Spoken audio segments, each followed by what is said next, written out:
All right, hello and welcome. It's Wednesday, so it's a Worlds Collide Wednesday, Final Fantasy VI Randomizer. We are here with a four-way Moogle's First Tournament seed race. I am the Schwantz27. I'm joined in the booth by Gar. What's going on, Gar? Hey there, Schwantz. Doing great. Ready for another amazing Final Fantasy VI Worlds Collide race. We have four amazing runners here. Starting from the top right, that is, we've got Devious RNG.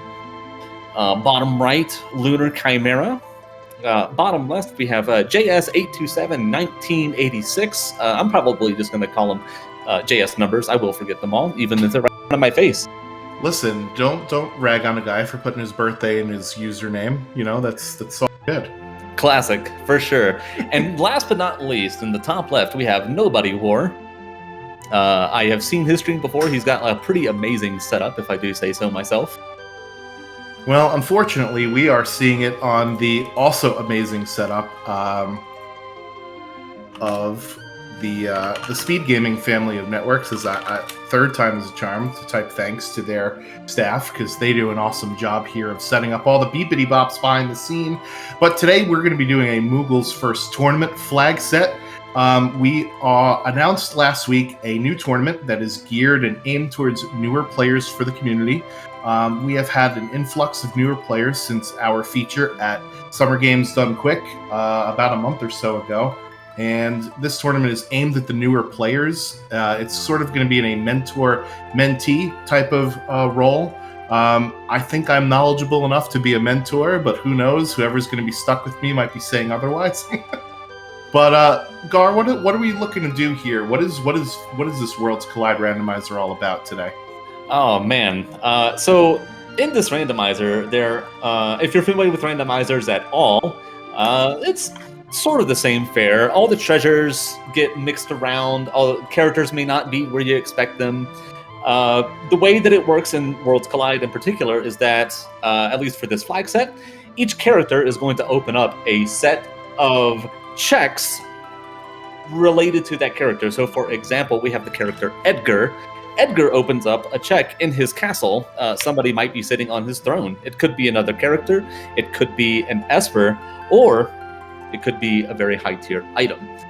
And what we're going to want to do, if you take a look at the stream, you'll see some objectives there. And that first one, Unlock Final Kefka, requires players to both recruit 6 characters. They will start with 3, and then find 9 Espers. And you'll find those 9 Espers anywhere a character check can be performed. You'll also see a couple of other objectives. For example, that Unlock KT Skip requires recruiting up to 9 characters and finding up to 12 Espers. They only have to meet one of those objectives, and if they do that, they get to skip a whole lot of walking up Kefka's Tower, which is the final dungeon in the game. So, depending on what the seed looks like and what individual players' route looks like, we may see some KT skips. Yeah, because who likes walking anyway? It's good exercise, but yeah, we're trying to go fast. This is the speed run after all. We want to cut out as much downtime as possible. Absolutely.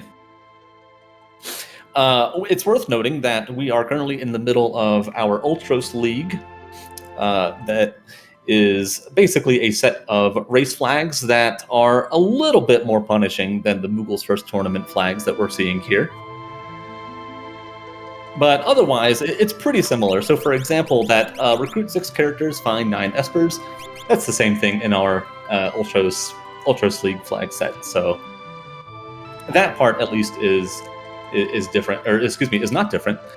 But we do have some key differences between that Ultros League flag set and the Moogle's First Tournament set. One of the most notable ones is that in the Ultros League, you cannot learn Ultima, but here you can. And obviously, if you've played Final Fantasy VI at all, you know how powerful of a spell Ultima can be.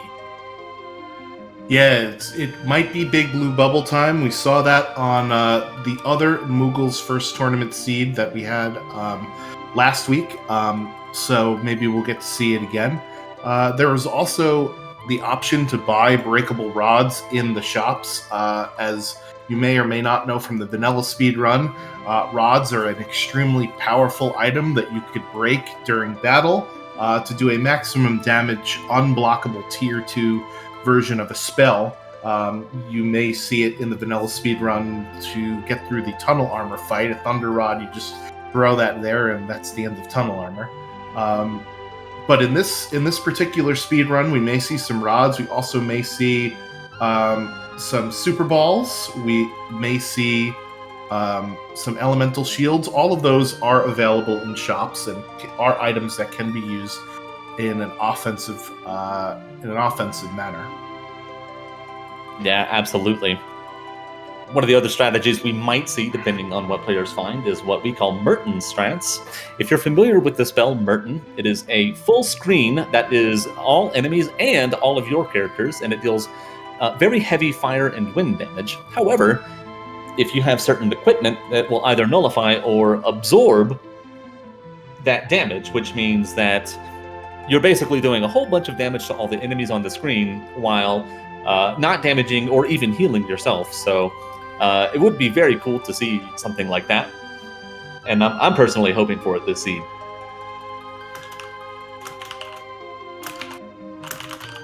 Yep, we are just sort of having a few technical difficulties trying to get the race off and started. Perfect. Thanks, Rav. And we should be starting in about 30 seconds now, or about a minute, because I believe there's a delay on stream as well. So yeah, Final Fantasy VI Randomizer randomizes lots of different things. The items that are in chests and shops, the locations of all of the bosses have been shuffled around, so you won't see multiple bosses per seed in this particular set of options, but you will see them in different spots. The dragons are shuffled amongst themselves as well. The characters we start out with, we're going to start with 3 characters with a random ability attached to them, and the recruitment of any particular items that you can get, as well as where the spells that are taught from the various espers. So this should be an interesting seed. We'll see how it goes. We've got 4 runners, so there might be a lot going on the screen at once. We'll try to keep our best about ourselves to tell you what the heck's going on. If you have questions in the chat as well, be sure to ask them. We will try to get to them. And if you're interested in doing one of these of your own, there is a link to our Discord as well in the chat, or you can go to ff6wc.com, and that is how you can start generating your seeds and playing the game on your own. Tons of helpful resources on ff6wc.com. They have a very expansive wiki, which anything you need to know, you'll find it right there. Yeah, or you could just ask away. You know, we don't bite hard in the Discord. Well, I make no claims about the other vampires that lurk in the chat at like 4 a.m. When I am definitely asleep. So we have a non-zero number of those, so but it's all good fun. Yes, definitely. And it looks like we are off and running. Our race has started, and let's see who we are starting with. We're starting with Terra and Shadow, and Sabin has Magitech. Ooh, goody. Wow, very powerful. Magitech giving you a lot of great options here, the most notable of which is Tech Missile. If you remember the very beginning of Final Fantasy VI, you'll know that Tech Missile is exclusive to Terra's Magitech armor, and it does a whole bunch of damage. And here, it's no exception. Yeah, so we already have runners off and running in different spots. We have Devious RNG at Gallows' dad's house, which is one of Shadow's checks. We have Nobody War retooting... I'm trying to say too many words at once. Looting the Returner's hideout. And we also have JS and Lunar Chimera both going to the room at the bottom of the cave at the sealed gate. That is a Starlit Esper. That is our first piece of progression there on Devious RNG's screen. It does teach the Meteor spell, which is a spell. You could use it as a non-elemental form of damage to hit everything on the screen. It is kind of an expensive spell to cast, and it's not that powerful, but it'll get you out of trouble if you need to. Yeah, unfortunately just a little bit hefty on the MP cost at first to really be useful, but we may see it later in the seed once our racers have gained a few levels and or want to try some more difficult checks. Well, Terra has tools, and looks like Nobody War found a drill in either the returner's hideout in a chest or was selling it in the shop. So that is one of the best tools in the game. It ignores defense, and it does physical damage. Shadow also has GP Rain, so he's going to be throwing money at the problem all seed. GP Rain actually scales based on your level, so it's particularly useful in sort of the mid-game when you're starting to get some levels. It is also defense ignoring and non-elemental because you're throwing money at things. I guess that would be metal, right? Oh yeah, there's no problem that you can't solve with money. Yep. Oh, sorry. No, go ahead. I was just going to say, it is good throughout the mid-game, but towards the late game, it starts to taper off, generally speaking. And it's just because at that point, you usually have access to like tier 3 spells, or great weapons like the Atma weapon, or the Valiant knife, or maybe even some Ragnaroks and Illuminas. Yeah, one thing it does do is it will do split damage, and it does even worse split damage than most normal things. It does damage based on how many targets are on the screen. So in this fight here that JS is going up against, it will deal half of the damage to each of the 2 targets. If there was 3 targets, it would deal 1/3 of the damage to each of the 3 targets. So the more targets on screen, the less damage it does per thing. Now, that's not normally how split damage works. Split damage usually works in this game. It does max damage to 1 target, and then half damage if you have more than 1. Doesn't matter how many more. But it's a little bit different there for GP Rain. And it looks like Lunar Chimera is going to be the first one through our Cave to the Sealed Gate, and that is an imp sprite. So if that was a character that we'd be recruiting at this check, we'd see a character here, but since it's an imp, that means it's either an Esper or an item, and we are getting an item. It's an Aura Lance. So it's one of the best spears in the game, but not progression. Yeah, that's what we would call a dead check, and that's basically any check that doesn't reward a character or an Esper. So, Aura Lance, great item, maybe not what Lunar Chimera was wanting to see there. No, but you are looting a bunch of things, and what's important that we didn't talk about is the scaling of enemies, right? So since bosses can be anywhere, they have to be scaled somehow up or down depending upon where you would normally fight them in the vanilla game. So in Worlds Collide, in this particular set of options, we're using scaling based on how much progression you have towards those gold numbers on the bottom there of the tracking screen. So for every character, Esper and Dragon, that you have acquired or defeated, depending upon if it's a dragon, right?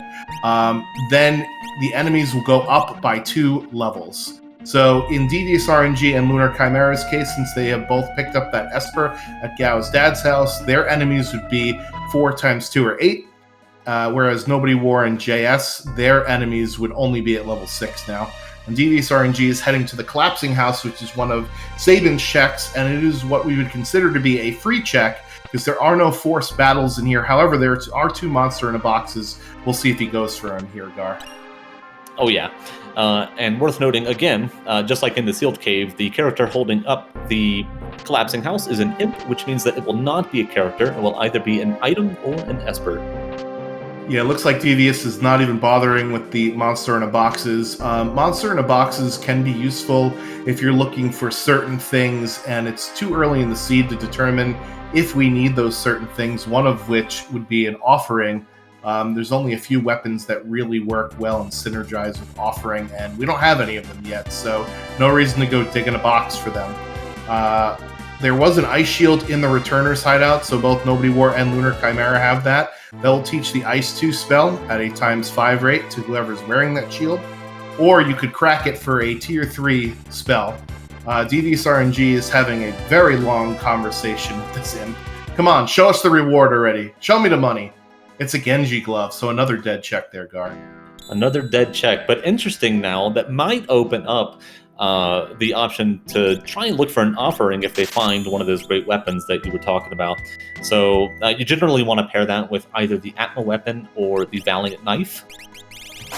But in theory, if they find any weapon that would be decently good enough, you may see them use that in conjunction with, or excuse me, any 2 weapons. They may use that in conjunction with the Genji glove. Yeah, so let's go over, since some of our runners are menuing here, what items can be equipped by which characters is also sort of randomized. Their vanilla equipable table applies, as well as a 33% chance of being able to equip something that they wouldn't be able to in the vanilla game. So Nobody War has the red jacket. That would normally fit on one of the Figabros, either Sabin or Edgar, and he runs into the Doomgaze spot. Thank goodness it's only Ultros 3. Yeah, Ultros 3 definitely one of the better options you can see up in the sky. Yes, this could have been a disaster if this boss would have been something like very difficult, but Ultros number 3, as with most of the Ultroses, is not really that big of a deal. If we had Sketch, we could actually end this fight right away, the vanilla way, because that is the Ultros that you find in Esper Mountain. But he is going to take down a boss here, and he will perhaps get a reward that nobody else is going to get, because it's very hard to fly into Doomgaze naturally, and it is an Esper. It is Golem too. Wow! What a great find by Nobody War. Golem being one of the Espers that enables calmness protection, which is something that will be relevant in Tier 3 of Kefka. And it's got Cure 2, Mute, and Merton on it. It's got some good spells on it as well. Wow. Yeah. So he's going to be pretty happy about that.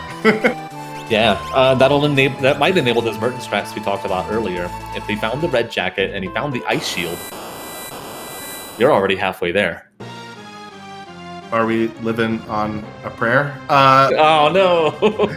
JS does pick out the monster in a box, and it was Aloe Vera. It's an undead enemy, so he threw a Phoenix down at it smartly to get rid of it, and that will reward him with Tiger Fangs, which is actually Sabin's best natural equipable item. It's a pretty good stat stick, or it's a lot of money, but Sabin can use it for a stat stick because he's got the Magitech command, and Magitech command is based off of your magic power, and usually Sabin's magic power is not that great, but in this particular set of options, the character stats are within 100 to 125% of what they are in vanilla, so we'll have to see if that will come in handy here. Meanwhile, Devious RNG is into the Imperial camp here, another one of Sabin's checks, and there are no boss fights. It's only the forced encounters here. Don't need a Genji glove on your Magitech user, so that is magic power of 30 on that Sabin. So not great. That those Tiger Fangs will help out there.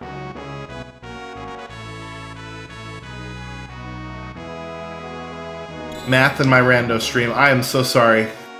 I know you said there would be no math. Jack exclaiming, wait, Magitech? Yes, so in the Moogle's first tournament set of flags, Magitech is an option for one of the starting commands, and that was, what, 35,000 for the Zen Thief there in the World of Ruin? That looked right. We'll get another glance at this on JS's screen. Oh, 8928. So, very discount item there from the Thief. I believe it can go up to 65,535 gold for that. And somebody call who dat? The presenter is getting lifted off of the screen. I must go. My people need me. That is an instant deathable enemy that you could do right there. I think it was an Esper at the Zen Thief, right? Because it did say, it's 8,500 or whatever for this glowing stone. Yeah, so that's a cheap one. And that's JS's first one on the board.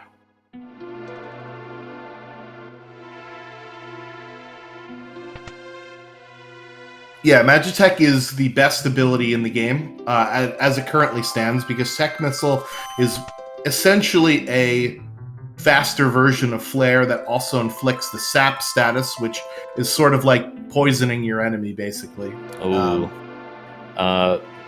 Lunar Chimera finding Genji gloves in the relic shop in Narsh. Yep, we already have a Genji glove from one of our rewards, but there are Illuminas. Hello! Where are we? That is World of Balance to Zen. Wow, that is the best sword in the game. The best offensive weapon in the game, definitely. a Thunder Shield from Nobody War as well in Narsh. So we got some pretty decent pieces of gear here so far in the early going.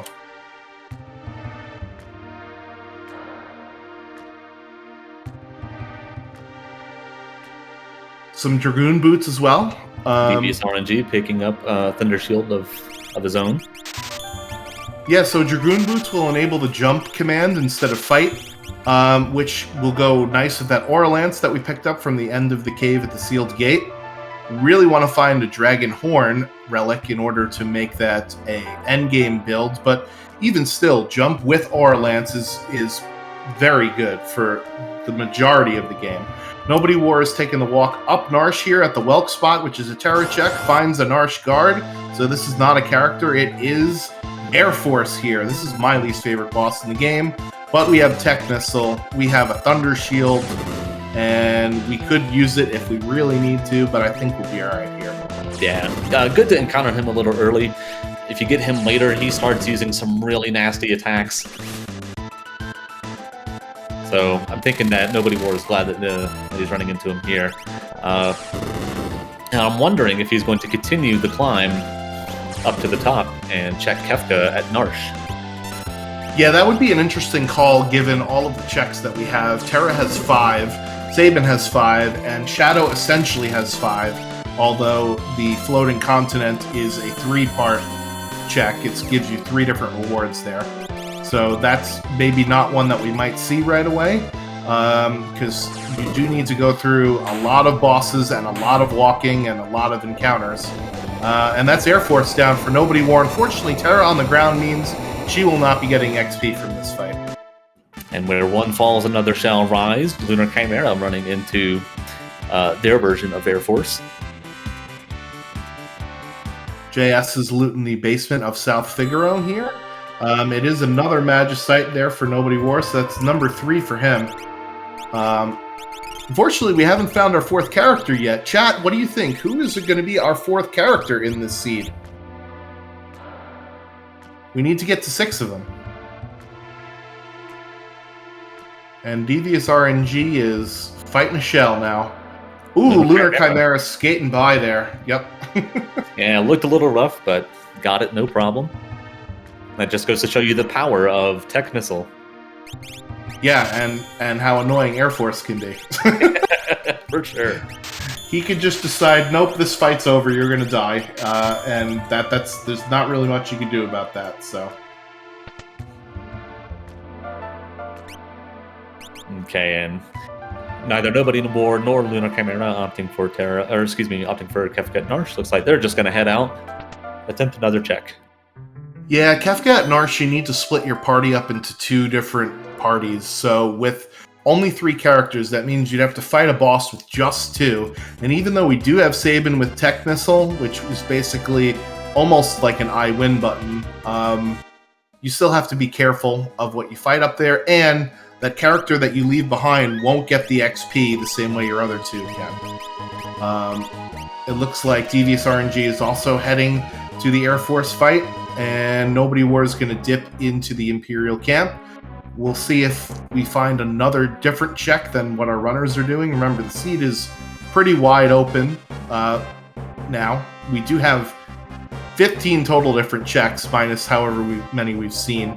The first 10 to 15 minutes of the game is usually, though, just looting and shopping just to see what the seed will give you. As we got another annoyance of Air Force over there on Devious RNG screen.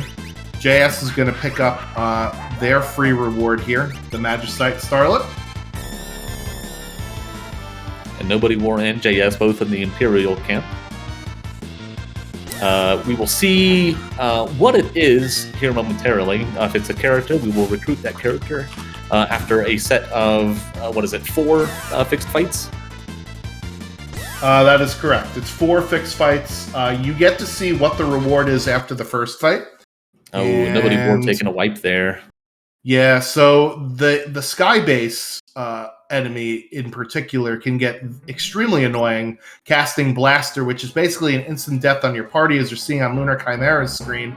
Huffs and he puffs, and 2 of his 3 characters are down now. So yeah, this can get out of hand very quickly. Skybase is one of those random encounters that I usually just run from because it's not even worth trying to power through this here. Yeah, Tech Missile is just that good where the magic power doesn't matter as much. Oh, and he's also getting level 5 doomed as well. Yikes. Devious RNG, however, is taking a different strat. He is the only one not in the Imperial camp. He's going to the Cave in the Belt, which is a shadow check. So we'll see what we find here. This is what we would call a peekable check, where the reward for completing it is visible before you actually complete that check. Yeah, and Lunar Chimera had to reset out there because he had 2 characters dead and 1 character stopped. So that's a reset. Looks like it is not a character at the Imperial camp. I don't know if Devious RNG forgot to put his Moogle Charm on or if he took it off on purpose to take some grind fights here. But this is also a fight I would hate to see. Enoch and Fortis. Thankfully, the Noise Blaster can do some work, but we'll see if they get out of this here. Yeah, normally these are enemies that you would find in Kefka's Tower. And Lunar Chimera is instead working on the conga line, heading up to Zozo. That is one of Terra's checks. So we'll see what's at the end of this check. Nobody War gets better mob RNG this time.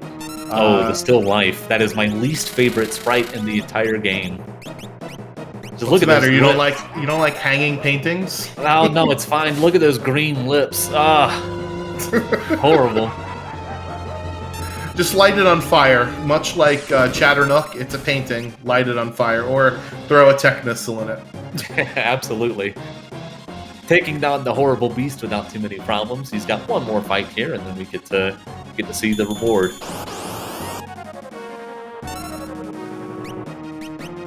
Yeah, there's a few enemies in Final Fantasy VI that are weird looking.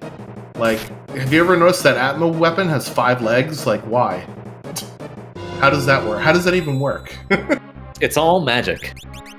Nobody War picking up the Ifrit Esper. I was gonna say, speaking of magic. Yeah. Ooh, Fire 3. Very nice. Fire 3 and X Zone if you need an instant death spell.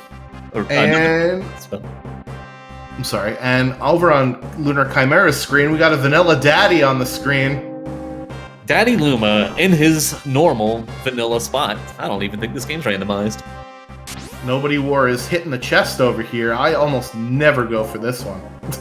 Because you have to watch a cutscene, and it is one randomized chest, but he must really need whatever's in it. Pod Bracelet? Not the best. Relic. Not the worst. Yeah, I mean, he has... JS, to my knowledge, is the only one that's gone to World of Balance to Zen and found those Illuminas. Devious RNG is going to show us what the reward here is at the Cave on the Veldt. You can see it lying down on the ground. Dataluma is done for... Ooh, and it's Cyan. Alright, there's our first character. It is Cyan.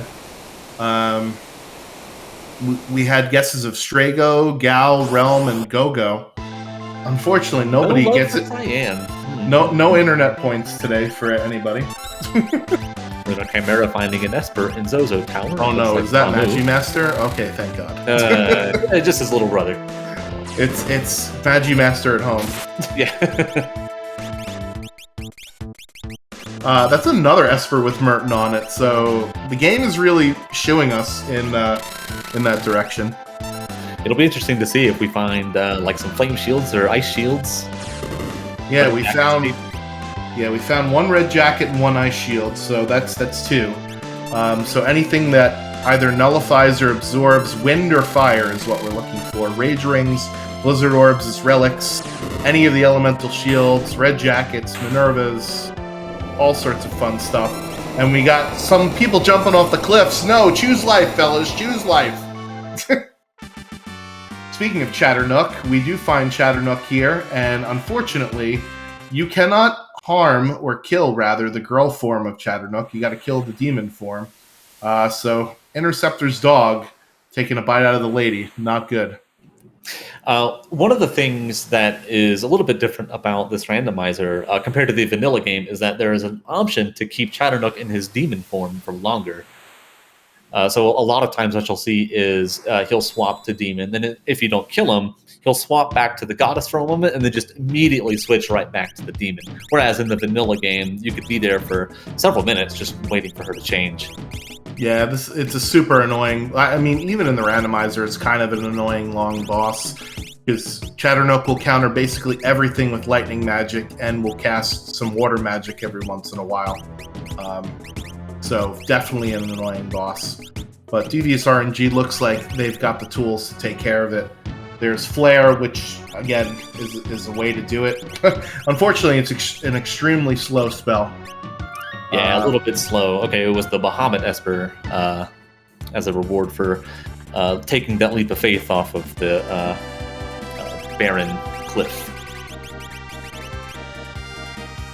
All right, let me put up all my numbers here once again to make sure we are good. Looks like Nobody War is heading towards the floating continent. A great choice, one of my personal favorite checks. I hate this check, but I like this play here. He has not found a character yet, and Floating Continent has a 3-part check. It is one of the longest checks in the game, but the first and third parts of the Floating Continent must be either a character or an Esper. So that, I think, is the way to go, especially when you're struggling trying to find some characters. Cyan is coming along, and so is Gao, maybe. Gao at the back, the caboose of the Phantom Train. Ooh, wow. The dancing, luring Gao. So, in Worlds Collide, you start with a few different lures. And, ooh, there's a sniper out of the chest in the wall from Devious RNG. That's a great weapon. Terra can use it, and I don't think he's found the Illuminas yet. So, yep, that's what Terra's going to be doing for a little bit. So, lore... Actually, you learn it if anybody sees the spell, not your lore caster in Worlds Collide. And with dance, all the dances are randomized, and there is no stumble concept in this particular set of flags anyways. So I didn't see if JS checked the list of dances here, but it would be interesting to see what is on it. Unfortunately, that list of lores didn't look too good there, Gar.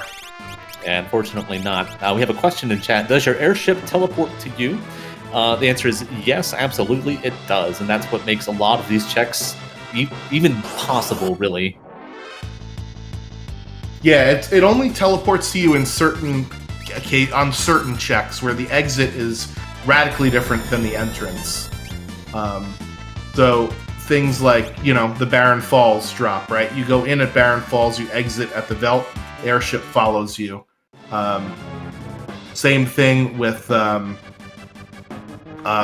cave on the Velt check, right? Because you go in the cave and you come out at Thamasa. Things that the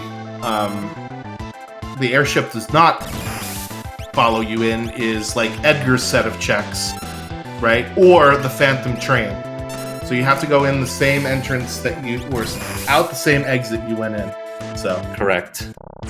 Nobody War finding Inferno at the end of, at one of the ends of the floating continent airship battles. There, you'll have another boss to deal with after this one.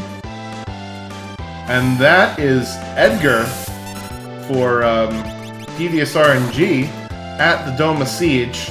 He's definitely not going to take out Cyan. I mean, not Cyan, Sabin. Cyan came with natural jump. I don't know if he could equip the Aura Lance or not, and it looks like he's going to get benched for Edgar. I did not see what Edgar's command was. Welcome, Mildane. Well, looks like we'll see it. Yeah, we definitely will here. And it is Fun Baba, the boss that skipped leg day, over on Devious RNG's screen. Yeah, but who needs legs when you got arms like tree trunks like that? I think JS defeated the boss at the end of the Phantom Train. Or not yet. Oh no, okay, this is why I'm confused. In the Phantom Train, you could actually pick up the reward in the caboose before you beat the boss, and you could bring it along with you to beat the boss. It's one of the only checks where that happens. Nobody War gets a free heal in between the first of 2 bosses in the floating continent, and it is Tentacles, the Doom Pasta. Everybody loves the sky spaghetti. You hate to see these early, but he's got plenty of health, because how their mechanic works is they will pick you up and sap 60 HP per turnish off of you. Lunar Chimera just skating by that Chatternook fight. Like I said, Chatternook is one of the more annoying bosses in the game, and there goes Leader getting Expert off the screen from JS. Excellent heads-up knowledge that Leader can be insta-death. Yep, very easy fight. You'll love to see Leader at basically any point during your seed. Devious RNG getting Quasard some space rocks, leaving just Sabin up. He has not found Gao. Quasar is one of the best lures in the game, so if he eventually takes down Fun Baba, which unfortunately that's a wipe, but if he were to take down Fun Baba, even though he does not have the lore character right now, he still learns Quasar, even without having a lore character in his party. The Siren Magicite is the reward there for Nobody War. Quasar is one of those lures that it deals unblockable, non-elemental damage. It's not as good as Grand Train, but definitely a passable offensive magic spell. Yep, it hits everything on the screen, and it's non-elemental damage, and it's got pretty high magic power. And one of the coolest graphics in the game. Oh yeah, for sure. When the bass comes in, oh yeah, make sure you got the earphones on. Alright, so Lunar Chimera being in Thamasa, let's see where he decides to go next. I think this is Mount Colts for JS, right? This is another one of Saban's checks. And Devious RNG is going right back at Fun Baba. He really wants this Edgar. I can't blame him. Lunar Chimera checking to Zen. Probably going to be a little disappointed with what they find there. If only they checked the World of Balance, and oh my goddess at Mount Colts. Yikes, this is not a fun fight. He does have Blowfish. Not what you want to see, yeah. Blowfish will do a straight 1,000 damage, and Goddess actually has very high magic defense, so even though 1,000 damage doesn't seem like a lot this far into the game, it's actually going to do pretty well compared to other magic spells, although that being said, everything else is doing more damage, including GP Rain, so you hate to see that happen. Oh. Yeah, she has a lot of deadly lightning and water attacks that she can just spam out there. One-shotting Shadow with that Bolt 2 and then throwing out the Bolt Edge to get Gao down. Does absorb both Pearl and Lightning, and yikes, this is just not a fun fight. Oh no, and Nobody War coming up on Doom at the Atma weapon spot on the floating continent. Another statue boss here. So we've seen 3 of the 5 Kefka Tower endgame bosses so far between Inferno and these 2 statue spots here. Fun Baba goes down a second time, or rather, on the second time for Devious RNG. JS is going to have to reset out of that Goddess fight. That's a tough fight no matter when it is in the seed. Yeah, unless you've got a whole lot of character power at that point. Very, very rough, and Eops just nopes right out of there. Hard to blame him. Yep, so we'll see where some of our runners go. One of the great things I love about this game, as you see everybody running in sort of different kind of paths, is there isn't that required item sort of hunt that you find in other randomizers. The requirements for beating the game are just simply recruit a number of characters, get a number of pieces of magic, and go. Obviously, you can change that with the objective system in the game, and you can customize Worlds Collide immensely to be whatever you want it to be and play however you want it to play. But in most of the standard race settings, it's usually, collect characters and espers and profit. Nobody War with a very heads-up play on Doom. So we notice that you see that message that Doom's aura is shaking. Ooh. Yeah, Flare does not go through Reflect, and Nobody War is learning that the hard way right now. Yeah, he cast Meteor, and I thought that was because he realized that, hey, Reflect is coming up. In time to switch to something that's not blockable, or not reflectable.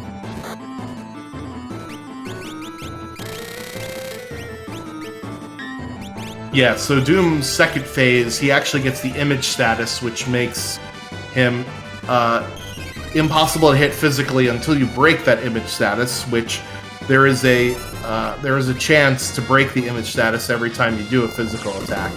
And then once you break the image status, then his reflect actually goes away. Simultaneous boss kills for the top half of our screens here. One is at the floating continent, and one is falling down a waterfall. And then JS taking out their Air Force there. Palador for Nobody War. Yeah, so Nobody War has got 3 characters and 7 espers at this point in the run. If you're him, are you thinking, well, I got Skip in the bag, I just got to get to 12 espers, you know? Or are you disappointed and want to see some characters? I think you're a little disappointed, especially at this point. Going so long at 3 characters, it can be a little rough. Fortunately, he has not had too much trouble. Yeah, so this is the third part of the floating continent when Kefka yeets you to do 2 forced encounters and 1 final boss at the end. Lunar Chimera is finding their Edgar here at the Dome of Siege. Let's see if they decide to put him in the party. Edgar has control, which is not exactly a great ability. So he's going to leave situational uses, but yeah, so he's going to leave Edgar to rot on the bench while sticking with Cyan, who's got tools actually. So Cyan's got decent utility through basically the middle of the seed, and then Jump will carry him through the end of the seed, especially if he could find a Dragon Horn here. TV's RNG heading into the Phantom Forest. He's going to find his Gao. There is a healing pod in the, or pond rather, in the Phantom Forest. You could access it from either entrance, but you can only walk out of the north entrance. You have to warp out if you do it from the south entrance, which is where most runners do, because it's the fastest way to get on the train. And it's the jazz band hiding in the Hyde Knights at the end of the floating continent. Bioblast is not going to work. It's going to heal everything on the screen. You want to kill this with fire or earth or Pearl. Devious RNG, I don't know if he checked the back of the train. He did. So he technically is in character go mode with Gao. Just needs to find some espers. So it's interesting how the 2 routes on the top players have taken them in radically different directions. One is overloaded on characters and the other is overloaded on espers. It's pretty crazy how that works, Gar. Oh yeah, absolutely. Lunar Chimera is still squaring up against the Fumbaba. And JS looks like they're going back for Goddess number 2.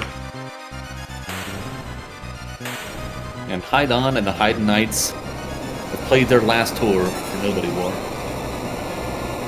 Question in the chat, or I don't know if it's a question or statement. In the randomizer, yes, you could toggle whether or not you want undead bosses to be killable by revivifies, and in this set of options, as Izzy points out, you can actually just throw a Phoenix down or a Revivify on Haydn, and that fight is over with right away. Maybe Nobody War is not used to playing this flag set, didn't know that, but that is certainly a time save over what he did, and that's Magicite number 8 for Nobody War, so he's almost at he's almost at Magic Go mode here. Yep, looks like he's going to Mobilize to get the peak there. That was a 3 for 3 on the floating continent, right? Three espers? That's correct. Very nice. So yeah, I would have done the same thing in his shoes, and I would have been really angry. So in Mobilize, one of Terra's checks, you could actually peek at what the reward is, talk to that girl, and we'll say, you're not going to take reward away, are you? And we're not going to take Odin away right now, but we're going to file that information in the back of our heads maybe later. And if Nobody War gets to, let's say, 11 espers and needs one for a skip, then he would probably come back to this check here.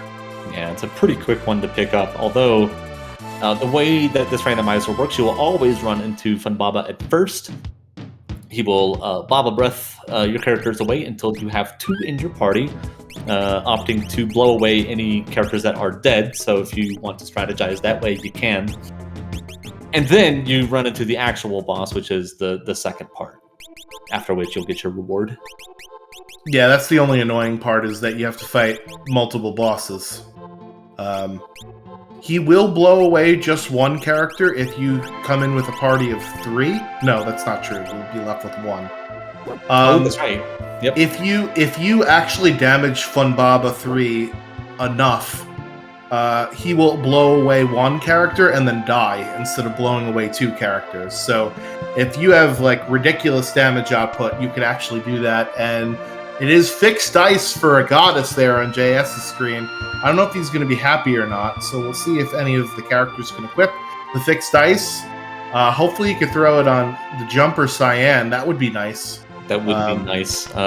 Fixed dice doing basically random damage, but it is unblockable. And it'll go through the image status. Very powerful if paired with a jumper, or if you have the offering relic, although the animation time is a little bit on the long side. It's awful. So that's why jumping with fixed dice is way better than actually rolling them. The funny thing about fixed dice is they're unblockable, except if you try to use the capture command, then they always miss. It's one of those weird quirks of the game. So don't use capture with fixed dice, friends. Meanwhile, like Lunar Chimera is in the... Oh! No, go ahead. We're going to say the same thing. Lunar Chimera checking the Edgar spot in Figaro Castle, finding Strago, a blitzing Strago, sitting on the throne. That's tempting with that 37 magic power there.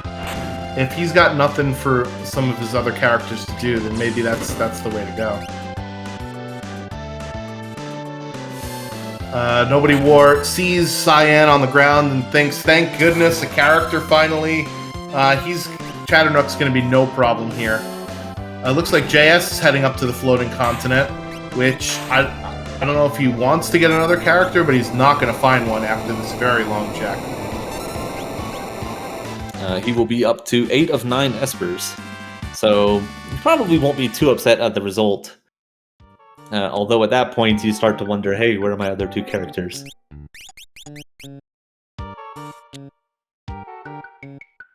Devious RNG opting to go into Cyan's Dream, taking a nap in the Doma Castle in the World of Ruin.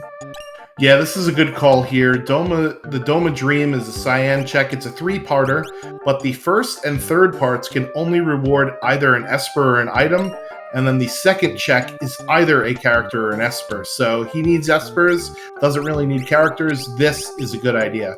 However, the 3 Stooges might say otherwise there. Yep, and once again, these are the vanilla Stooges, so... I believe that's 2 bosses now, Dataluma and the Stooges that are in their vanilla spots, so... That's pretty interesting. Normally you might see 1, but 2 is pretty rare. Yeah, so the Stooges fight... There are 3 parts to the Stooges, obviously. And if you look at their sprites, you can tell which one absorbs which type of element. The red is fire, the blue is ice, and the yellow is lightning.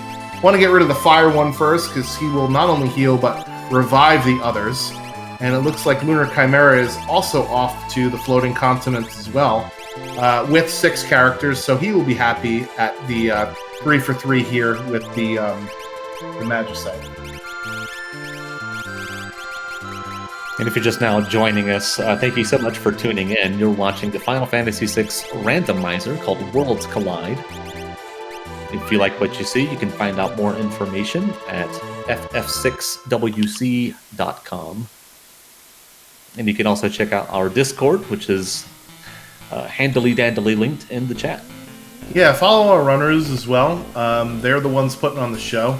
Gar and I are just BSing. We're just talking. This is the easy part. Of course, I looked away for a second. I missed the exact reward, but I'm cheating by looking at his tracker on stream, and that was an Esper at Dream number 1. So, Devious RNG is up to 4 Espers now. Nobody War is in Mount Zozo, which is a new check. There's an optional dragon here. We'll see if he decides to take it. Dragons are a lot of XP, 50 magic points for learning spells. We'll drop their vanilla rewards, which are usually pretty decent items, and we'll drop a high tier item.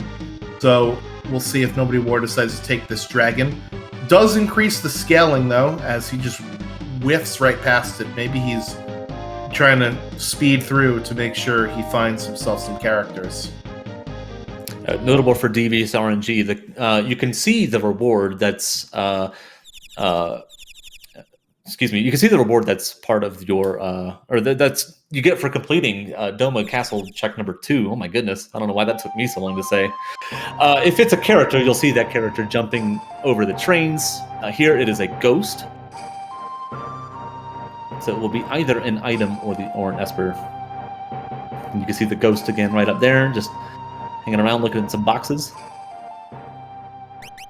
Yeah, so it is Locke at the end of Mount Zozo, writing love letters to maybe Rachel, ? I don't know, but it looks like Nobody War is actually going to walk back, and will he fight the dragon, or does he just have no warp stones and this is the walk of shame? So we'll see what it is. It looks like it's the dragon here. Looks like he's taking the dragon, yeah. Great choice. It's very popular just because that dragon's right there. It's one of the quicker ones if you have the cyan check. Yep, and the dragons are shuffled amongst themselves, so this is the Skull Dragon. I don't remember which dragon is here in Vanilla. Is it Dirt Dragon? It's the Storm Dragon in Vanilla. Oh, okay. It seems like a good background for a Dirt Dragon, but I guess not. Yeah, strange that the Dirt Dragon, that one's the one that you normally find in the Opera House. Meanwhile, it is Narapa for Devious RNG. Also has the Reflect spell, so let's hope that there's no shenanigans over there. Can be Xferred immediately with Magitech, or Tech Nestled down as well. And that's the first dragon killed for Nobody War, and the first dragon of our race as well. We'll see what cool item they drop. There's some spaghetti in the sky at Lunar Chimera. It's another Aura Lance. We don't really need that. And I think the first one was the Muscle Belt. Yeah, so the Skull Dragon always drops the Muscle Belt. It's a relic that increases HP by 50%. So if you have a Valiant Knife user and don't have a red cap and don't have anything else to put on them, Offering, Hero Ring, Atlas Armlet, Muscle Belt's a good one because Valiant Knife will do more damage based on how much HP you're missing. So if you crank that HP up, it'll be easier to keep your character alive. Nobody War is heading to do some lock checks, so he's the only runner with lock so far. This is only an Esper and item, and it's the 3 for 3 in the Doma Dream as well. Yes, it 3 is. Espers. Handsome and Maduin. Ooh, Offering or Genji Shield. Ooh. Nobody War picks up the Offering. He didn't go for the Genji Shield? Oh man, unbelievable. Yeah, I don't know if he has a weapon to use with the Offering. I don't know if he found that Sniper or not. Sniper is one of the very few weapons that actually use with an Offering because of its ability to proc for 3 times the damage against flying targets and 1.5 against everything. That kind of offsets the Offering's half damage penalty if you can get those sweet, sweet procs. And Nobody War is going to pick up his 6th character here with Edgar. He's going to just the peekable checks now, it looks like, and that's a good strategy for him.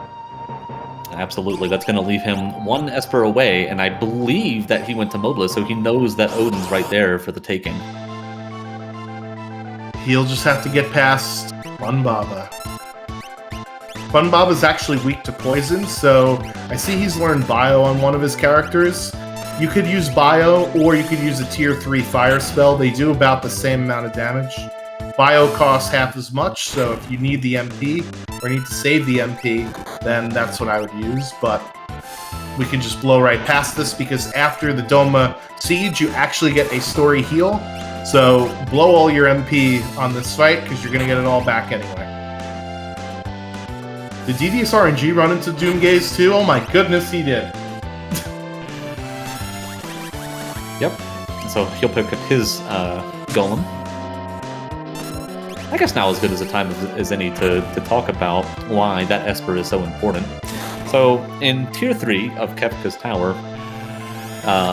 there are 2 components. There is the Lady, which looks like a floating lady's head, and I believe his name is Rest or Repose, which is just a guy laying back. Once you kill Repose, he can use a move called Calmness up to 2 times. Calmness is a physical instant death move, and you can cast it up to twice. And that's what makes Golem so great. You can cast Golem, it'll protect you. As Ulfr says, sleep, thank you. How dare you? It's Statue of the Gods G, okay? No, I'm just kidding. Totally kidding. That is not canon at all. Nobody War getting character number 6. He's going to rush back to where Devious RNG is, probably, to get that Odin Esper. Devious RNG, having 6 characters, needing Espers, is going to go fight this fight here. You could actually skip this dog walking animation if on the first step in that little hut, you walk to the left. That will have that will trigger, or that will not trigger, rather, the dog cutscene. And it looks like Nobody War is going to go peek the Figaro throne. This is a pretty fast, easy check. And you don't have to fight a boss. Speaking of bosses, we got 3 other boss fights, rather, on the scene. And Nobody War is going to leave Grandpa on the throne. F's for Strago in the chat. You hate to see it. Or is he going to go get it? No. Nope. He thought about it for a second there.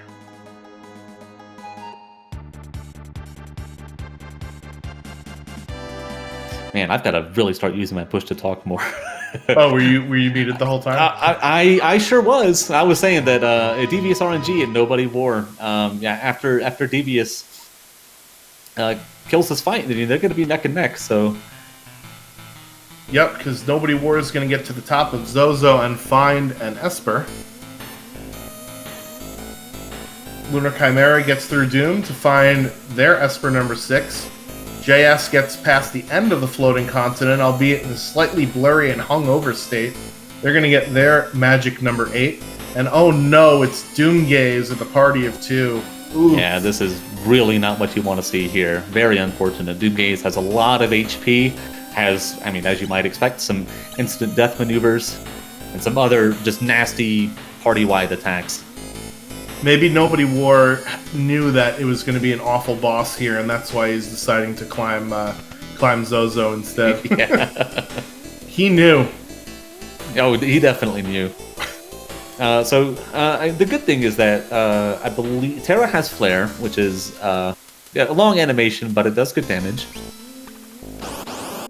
And Sabin, obviously, with this tech missile. So they definitely have the offense.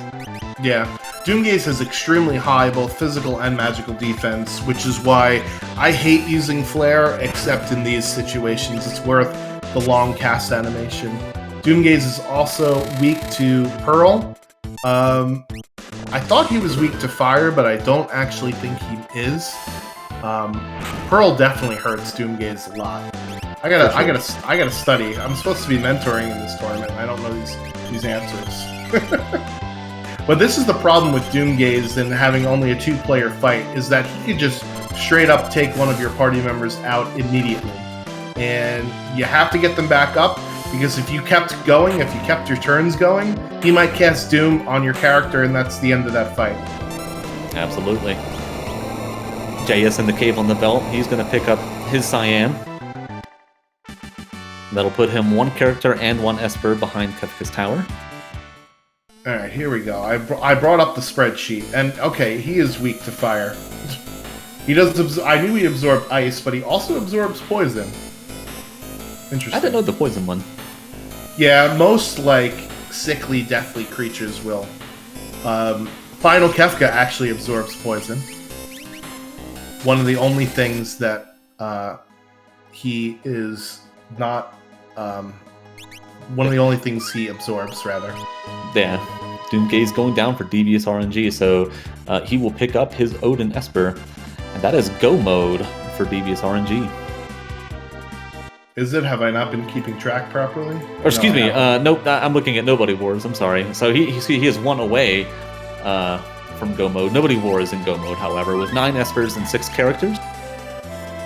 Yep, JS going to do Cave in the Belt to get their Cyan, so they will be at 5 characters and 8 Espers, and it's still anybody's race, really. Nobody War definitely has a lead at this point. since he's got his requirements and his levels are looking pretty good, right? Because he did take on that dragon. So he's looking like the clear front runner, but it's Kefka and anything can happen.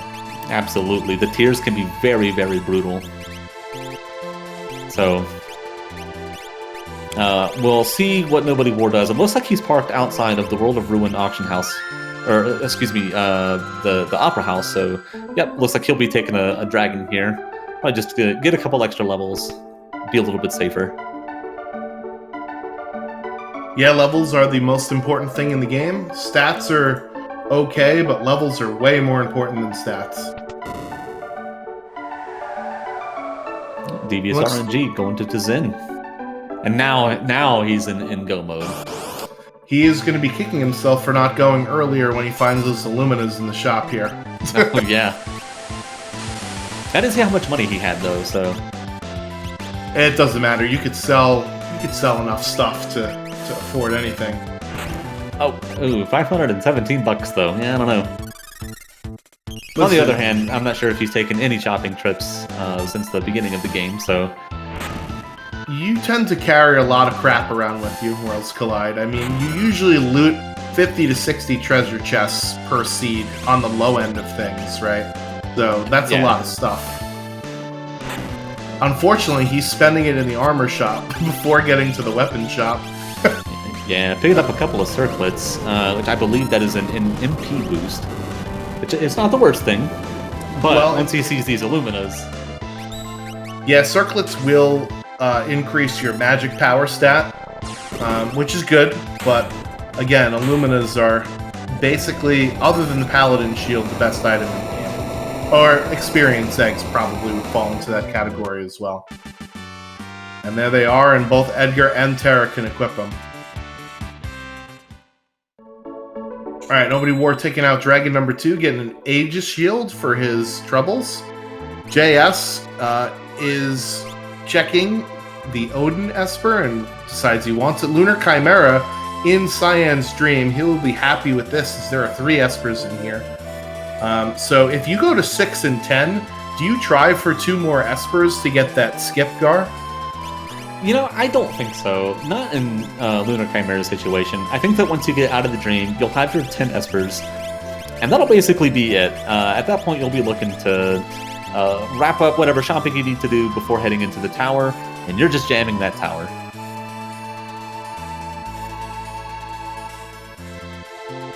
Yeah, I guess if we knew well, he hasn't done Mobliz, right? Well, he needs 2 of them. The problem is, if you need 1 of them, then peeking it's not so bad, but when you need 2, you're going to need checks that you're going to have to do very, very quickly, because the Kefka's Tower skip saves, on average, anywhere from 5 to 7 minutes between the first boss you have to fight and all the configuring and walking around in Kefka's Tower you have to do. So, the question becomes, can I do these checks fast enough to save me more than the 5 to 7 minutes? Right? That's really the goal. For sure. In the meantime, it looks like Nobody War opting to enter Kefka's Tower. He gets in there at 54:15, the first of our on-screen racers to do so.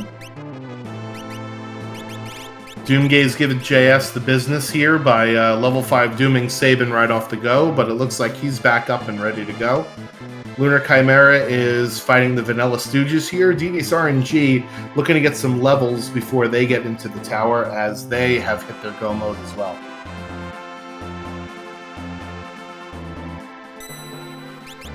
Yeah, very interesting. Devious RNG only a couple of minutes behind Nobody War. So, like you said earlier, Schwantz, very, very possible that Devious can overtake, especially if Nobody War gets unlucky at any of these fights. Lunar Chimera pulling out some instant death strats there on the Ice Stooge. I believe that's Larry.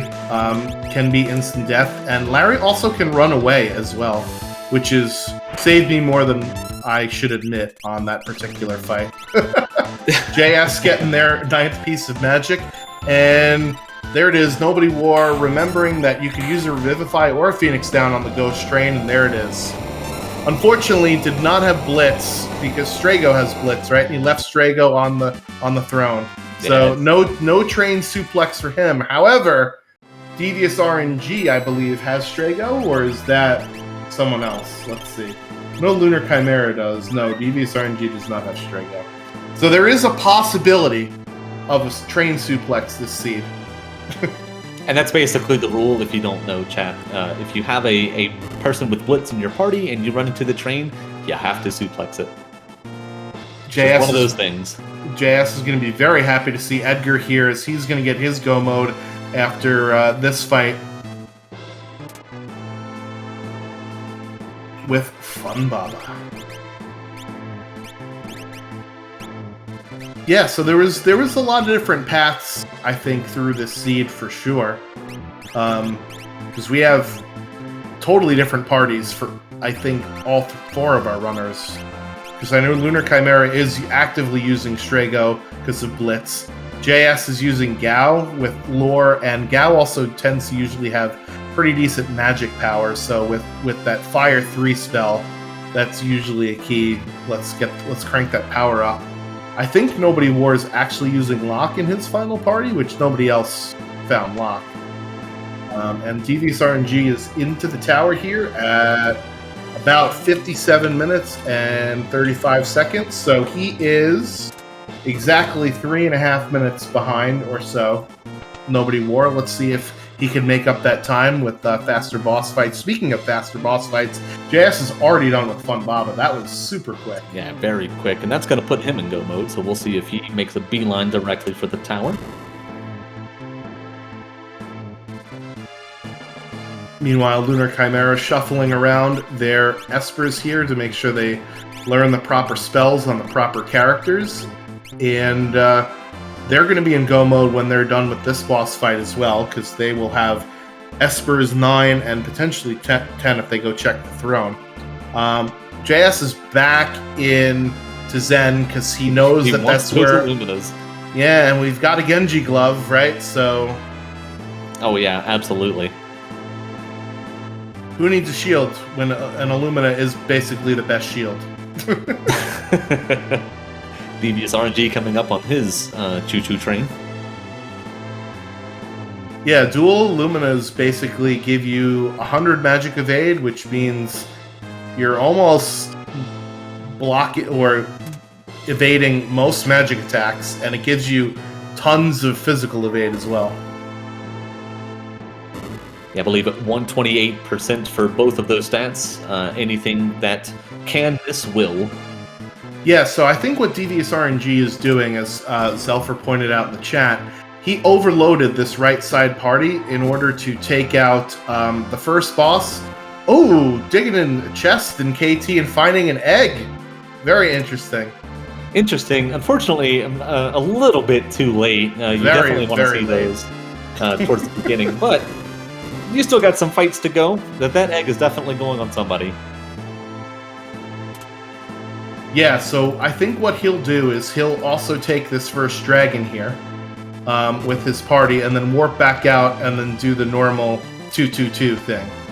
So this is his strategy of, I'm going to lose some time in walking this third party down this path twice, but it's worth it to clear out the first boss in case it was anything nasty. Unfortunately, it wasn't in this particular seed. The gamble didn't really pay off. But taking out this dragon in Kefka's Tower means he'll get a reward that most other runners will not. Because remember, dragons do drop a high-tier item. And that's Lunar Chimera, I believe, with 10 Espers. I don't know if they checked the throne or not. I'm going to cheat and check the tracker. They did. They did check the throne. They also wound up looting the entirety of Doma Castle. That's not something that you normally see. There are 6 treasure chests in Doma Castle, so if you're hurting for loot, there's the 3 on the first floor. Just make sure you go for that chest in that upper right-hand room, either before you start the dream or after you finish it, because if you do it in the middle, you get to watch a cutscene of Cyan's family and you get to cry all over again like you did when you were a kid. And then there's some other chests at the top of Doma Castle, and this is not a dragon you want to see, the dirt dragon here on Devious RNG's screen. Yeah, that's one of the rougher ones. JS now in the tower. Looks like he got in there at about the hour and 40-second mark. Yep, and I don't know if that was an intentional grind or if that was I forgot my Moogle charm, but Lunar Chimera is heading over towards, there it is. Yep, Kefka's Tower. Nope, you overshot it. Go back. I guess they want to check Albrook before they head in there. Yeah, if you need to do some last-minute shopping, this is actually the last minute, so... Absolutely. Nobody war finding some deadly fish. Yeah, it's my favorite metal band, Risopus and the Piranhas here. In the vanilla speedrun, this is normally just a bathroom break, but in Worlds Collide, the time before the main Piranha Risopus appears is randomized between 5 and 55 seconds, and it always feels like the latter and never the former. Absolutely, Schwantz. I always get the 55-second seeds, which... You know, I guess it's not that bad, given that this is one of the easier fights that you can do in the randomizer. At the same time, though.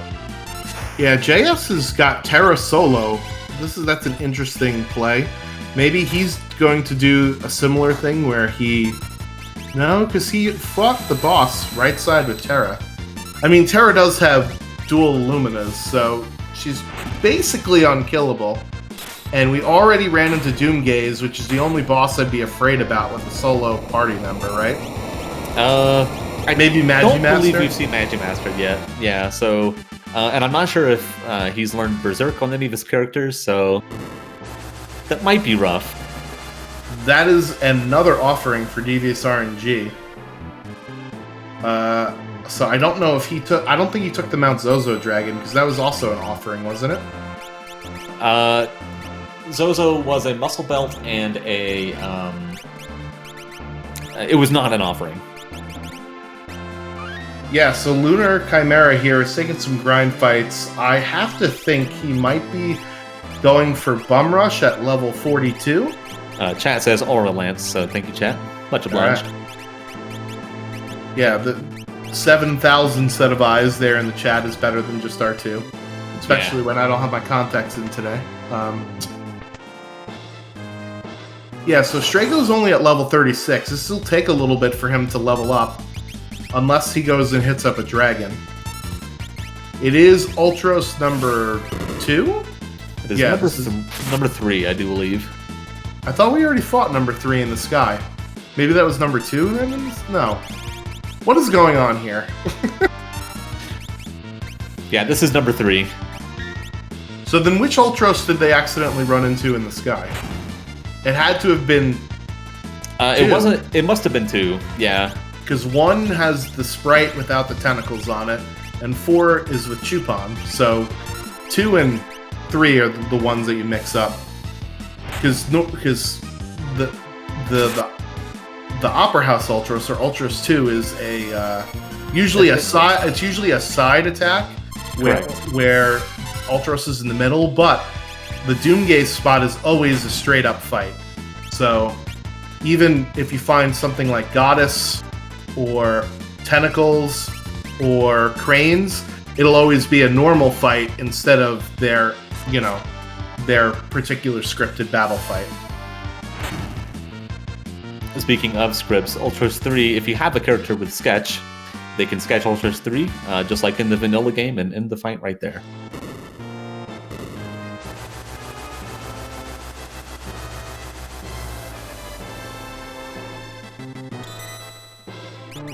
Alright, so that is boss number 3 of 4 down in the boss gauntlet here, I believe, for Nobody War, right? So that's correct. He has 1 more to go.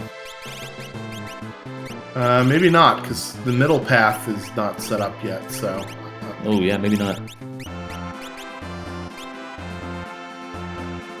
Alright, so JS is putting an Illumina on Edgar, and I thought I saw him put the offering on.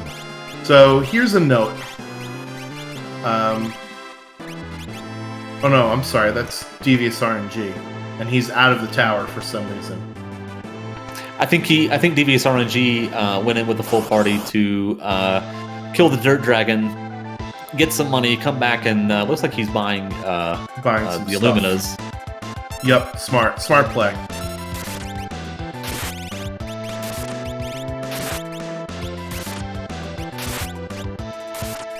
Yeah, so the offering is an item that will give you 4 attacks per turn.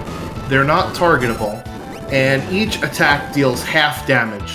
So essentially, you're doing twice as much damage spread over a random number of targets. There are certain weapons that will either ignore this damage penalty, or they have other damage multipliers that negate the damage penalty, so it's not as big of a deal. The Illumina is not one of them. The Illumina will always deal twice as much damage if you have MP, and it works from the back row, and it never misses. So you actually don't need an offering with Illumina. You're actually making it worse than making it better, because, like you said, you can't target the damage with an offering, whereas with just the fight command, you can. And Devious is back in the tower now at 107.20. He is slightly behind JS, who took out Vargas in the Apple Toilets. But he's already defeated... Oh no, so JS defeated the first boss too. I'm sorry. I don't know if you're talking Garb, but you're... I am not, okay. No. I was typing some stuff this time. Okay. Yep, no problem. So Lunar Chimera finally in the tower. I don't know what they were grinding for. I thought it was Bum Rush, but I didn't see them go do the Bum Rush cutscene.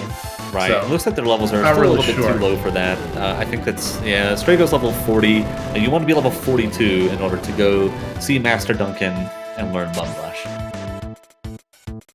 So that was about a 107... 45, I think. Yep, so JS getting lucky here with sending the Solo Terra up the gauntlet, the hardest part of the gauntlet, fighting 3 bosses, and getting Vargas, Piranhas, and the other one, the first one, the Ghost Train. Ghost Train, yep. Yep. Nobody War, unfortunately, taking a wipe there to Atma. Yeah, another endgame boss. Unfortunately, if you're not set up for Atma, he can do some nasty things to you. Atma will absorb all of the non-core 3 elements. That's wind, poison, pearl, earth, and I'm forgetting one. Water. Water. That's it. Yep. So he will absorb all of those, which there aren't as many spells in the game that have those. So. The problem is he will also cast things like Quake and Merton, which will hurt you and heal him. So that's what happened with Nobody War, is he got Merton to death. So he smartly said, you know what, I have stuff that I can deal with this. He took off the red jacket, he took off the ice shield, and now he's going to be okay for Merton. He also, unfortunately, took off the Moogle Charm. Yeah, a very common problem that I especially have.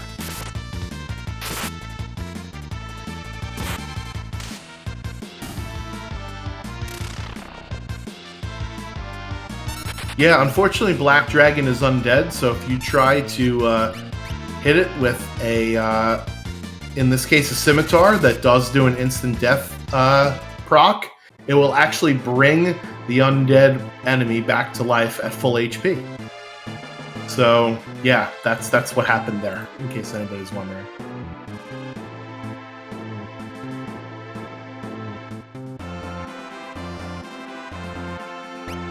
All of our runners in Kefka's Tower. Yeah, this is super exciting. Yeah, no clear winner yet. So please, by all means, give them a follow. They're doing quite amazing.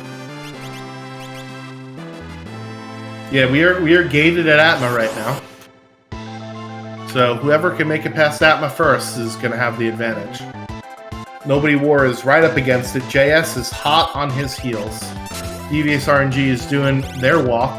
And Lunar Chimera is on the first boss here, which can be instant death. So, excuse me. Oh, we'll see what the evil toot does. Okay, not too bad. No. If that confused Sabin, we'd be in a lot of trouble. But Yeah.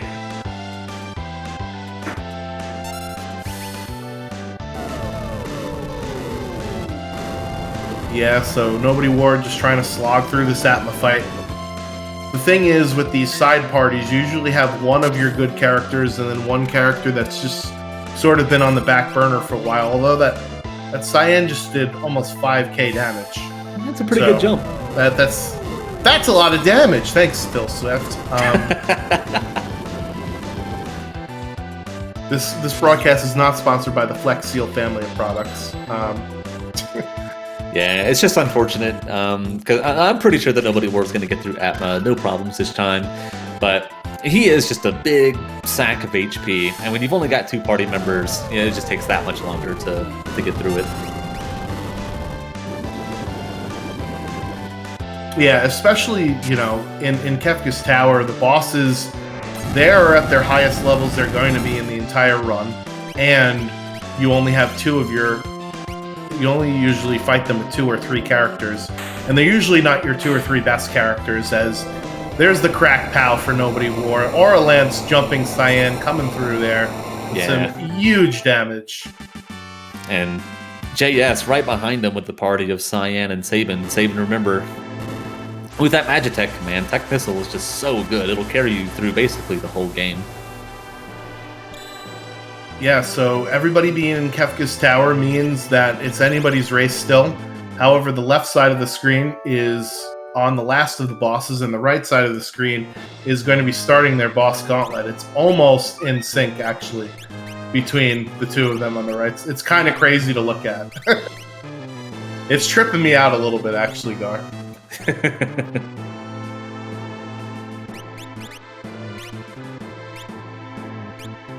Alright, so we'll see which party goes which way, and it looks like Lunar Chimera is opting for the right side first with his Strago.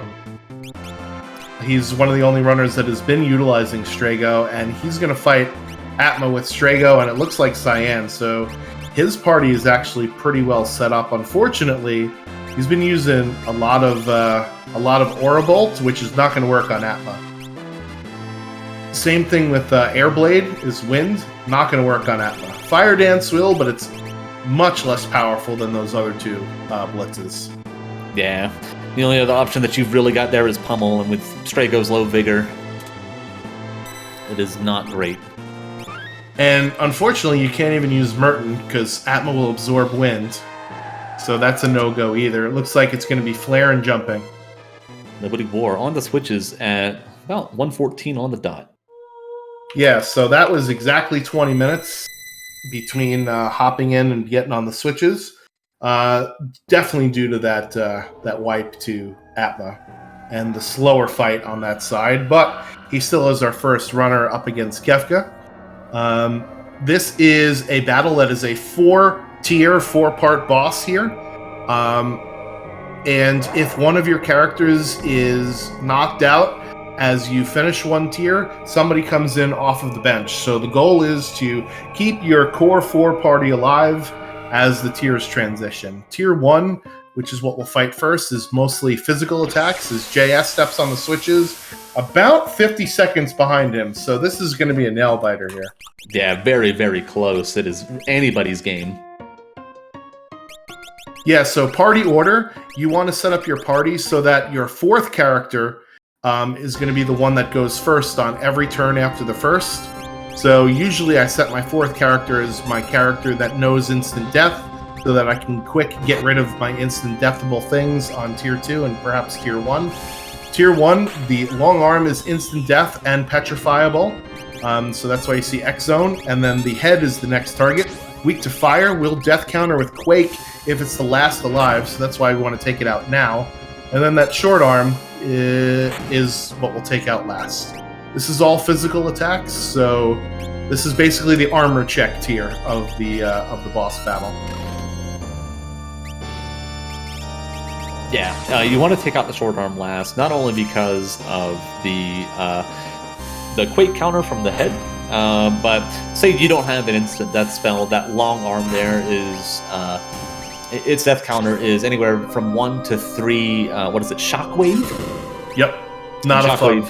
Yeah, very, very damaging, but also single target, so not as lethal as Quake. Yeah, the problem with Shockwave is if you wanted to get cheeky and cast Vanish on your party here, Shockwave is actually a magical spell and not a physical spell. So Shockwave will go through your Vanish. And that's the Quake from Atma over there on Lunar Chimera's screen. As you see, it damages you and heals him. So Cyan is keep going. It was a nice dodge with the Zephyr Cape there. And Devious RNG is up against his Piranha fight, but the real gatekeeper in this Kefka's Tower so far has been this Atma spot.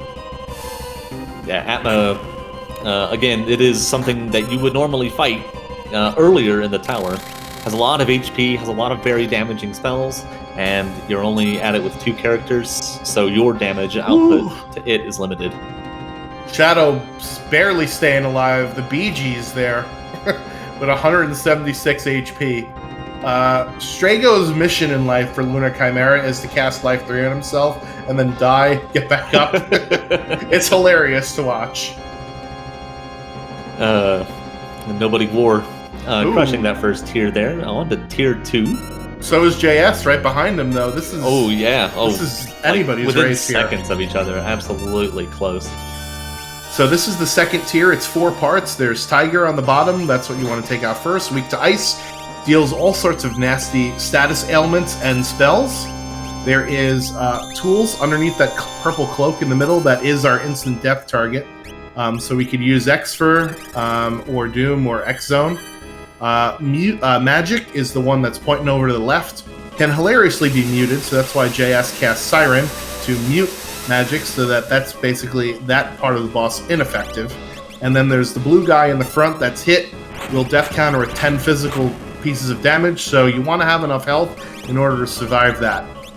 So we'll see what they do here in this particular tier. This is also one of the worst tiers of the fight. This could really slow you down and can become a slog if bad things start happening to you. We got 2 characters dead on JS, and now everybody back up on Nobody War, but Shadow is struggling to stay up here.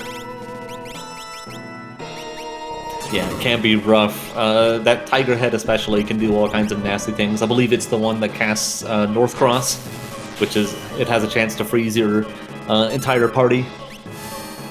Yeah, so N-Cross will do that. It also will use Doom Tusk, which will turn one of your characters into a zombie, and that could be devastating depending upon what your party composition looks like. Also casts other nasty spells. S-Cross is a very powerful, more powerful than Fire 3 fire damage as well. So, yeah, just you want to take down Tiger first. Yeah, 100%. Meanwhile, our runners on the right, Lunar Chimera did make it past their Atma. Wasn't sure if Strago was sleeping or awake for that. It's hard to tell. He's a cat. He has like 9 lives. Well, something that I don't think we've talked about yet. You can multi-summon Espers in this flag set. So normally in the vanilla game, you're limited to 1 Esper per battle.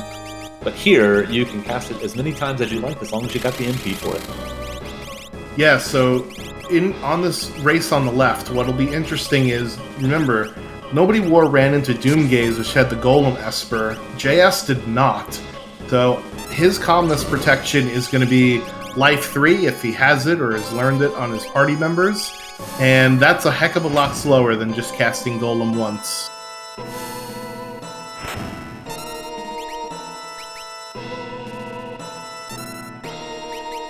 Meanwhile, Lunar Chimera stepping up to the plate here to the Guardian spot. Finding his Vargas in the Apple toilets. The Ipoos. Devious RNG heading to Atma. Yeah, so this is going to be his gate here. He's going to run into the wall, and let's see how he responds. Yeah, because it looks like he's got Sabin with Tech Missile, which is great, but that Gao is not looking a little suspect. Looking a little sus. Yeah, Gao's been sitting on the airship a little bit too long. Yeah, Blowfish will do straight up 1,000 damage, so Nobody War is taking advantage of, like you said, multi-summon with Bahamut. It's basically like Grand Train level power of spell. or Quasar. We were talking about Quasar earlier, so that's good for somebody to hit everything on the screen if they've got nothing really to do at this point in the fight. Unfortunately, it's unclear to me who has more boss parts down because they don't show up on the left-hand side. It's only based on audio cues. And the fact that JS is attacking hit, and so is Nobody War, means we're still neck and neck here, Gar. Yep, looks like JS just took down hit. You see that 10 hits coming out there. A lot of blocks, that's good, that's what you want to see. Yeah, because blocks will not only not damage your party, but also is a much faster animation than seeing them get hit and the numbers pop up on screen. And that's JS overtaking Nobody War here. Wow, that's awesome. Tier 2. So Tier 3 is a two-parter. There is, as we argued over what the actual name of the parts of this boss were earlier, there is Lady, as I usually call her. It's the part on the left, 9,999 HP, absorbs all elements, and will both heal and revive the bottom part. So that's the part we want to take out first. The other part, sleep, rest, repose, Statue of the Gods G, whatever you want to call it, except for that last one, please don't call it that.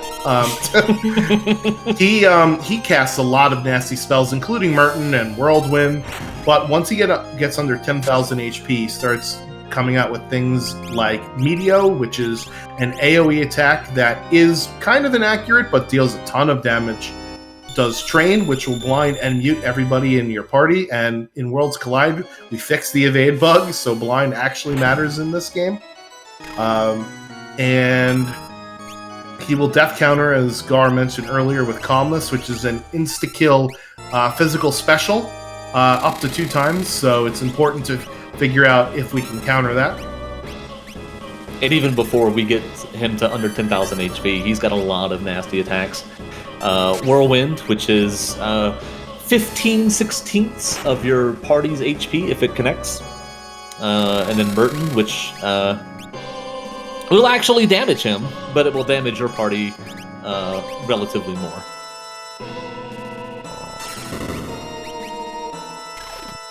Yeah, Windy Wind into Meteo is my favorite combination that totally definitely didn't lose me a tournament race ever. Oh no. And yeah, so here's Quarter, yikes, and Dispel. So this means this is Magic Dead, and Nobody War is going to get up to Tier 3 as well.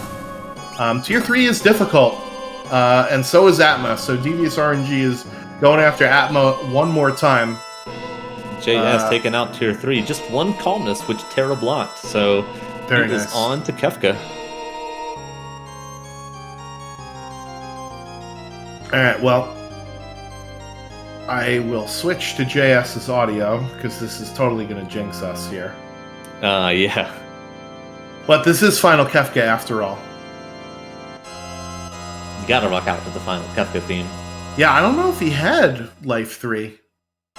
Did he cast it? I didn't see it. I thought I saw it back in Tier 2. Okay. Yeah, the thing with casting Life 3 on yourself in Tier 2 is that magic will death counter with up to 2 dispels, and that gets rid of your Life 3 status. So that's why you can't really put it on Tier 2 and expect it to work on Tier 3. So, yeah. Correct. And important to note that he will always cast a spell even if he's muted. It's just a thing that happens. Yep, because, well, he's technically dead, so he doesn't have any status ailments, and mute is a status. So that's how code works, or at least this game's code. Yeah, I am a programmer after all, but this game's code is interesting. So Kefka has a little bit north of 60,000 HP. Will cast Fallen 1 on the first turn to reduce your party to 1 HP, which is bad. When you get him under 30,000 HP, he will start countering every single thing you throw at him with either physical attacks or Havoc Wing, which is his strongest physical, or Hyperdrive, which is his strongest single target magic in the game. But he will give you some reprieve by charging up for his quote-unquote ultimate attack called Goner. And during that charge-up time, he does not counterattack, so this is the charge-up time here, as you see on screen. But if you do get him below 10,000 HP, he can counter with Ultima, which is actually the worst thing for you in the game, so you don't want to see that happen. And that is a double Illumina proc for JS on the Goner charge. Very nice. Yeah, definitely very lucky there. You see Gal breaking Thunder Bronze. And even at the end of the game, that Thunder Rod, pulling out about 4,500 damage. And there's the crack pow for JS with the final time of 126.33. Very, very nice. GG's to JS. Very, very good. Winning this race with the best on-stream finish here. Nobody War is fighting the Meteo battle with a condemned counter over Sabin. Oh no. This is not good. Will this tech missile go off? Unfortunately, Sabin is going to die. Devious RNG running into a wall here with Atma. Not fun. And Lunar Chimera. Looks like they will be starting their ascent. All right, we do have JS 8/27/1986. I forgot there's no 0 in your name. Congratulations, first place on screen. W for you today. How are you feeling?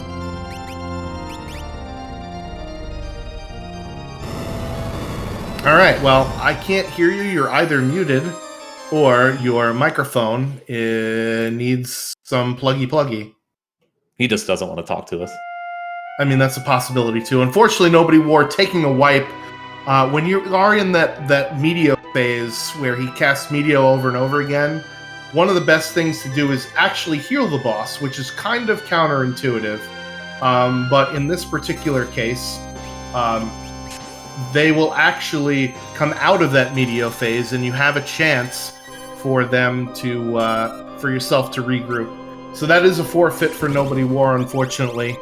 I don't blame him. I wouldn't want to go back up and fight that fight again after taking that grind. Let's see if JS has got his microphone plugged in and the beepity bop's done. JS, can you hear me? Yes, I can. Oh, there you Right, are. awesome. Welcome. Congratulations. I had on it all first messed place. up. My bad.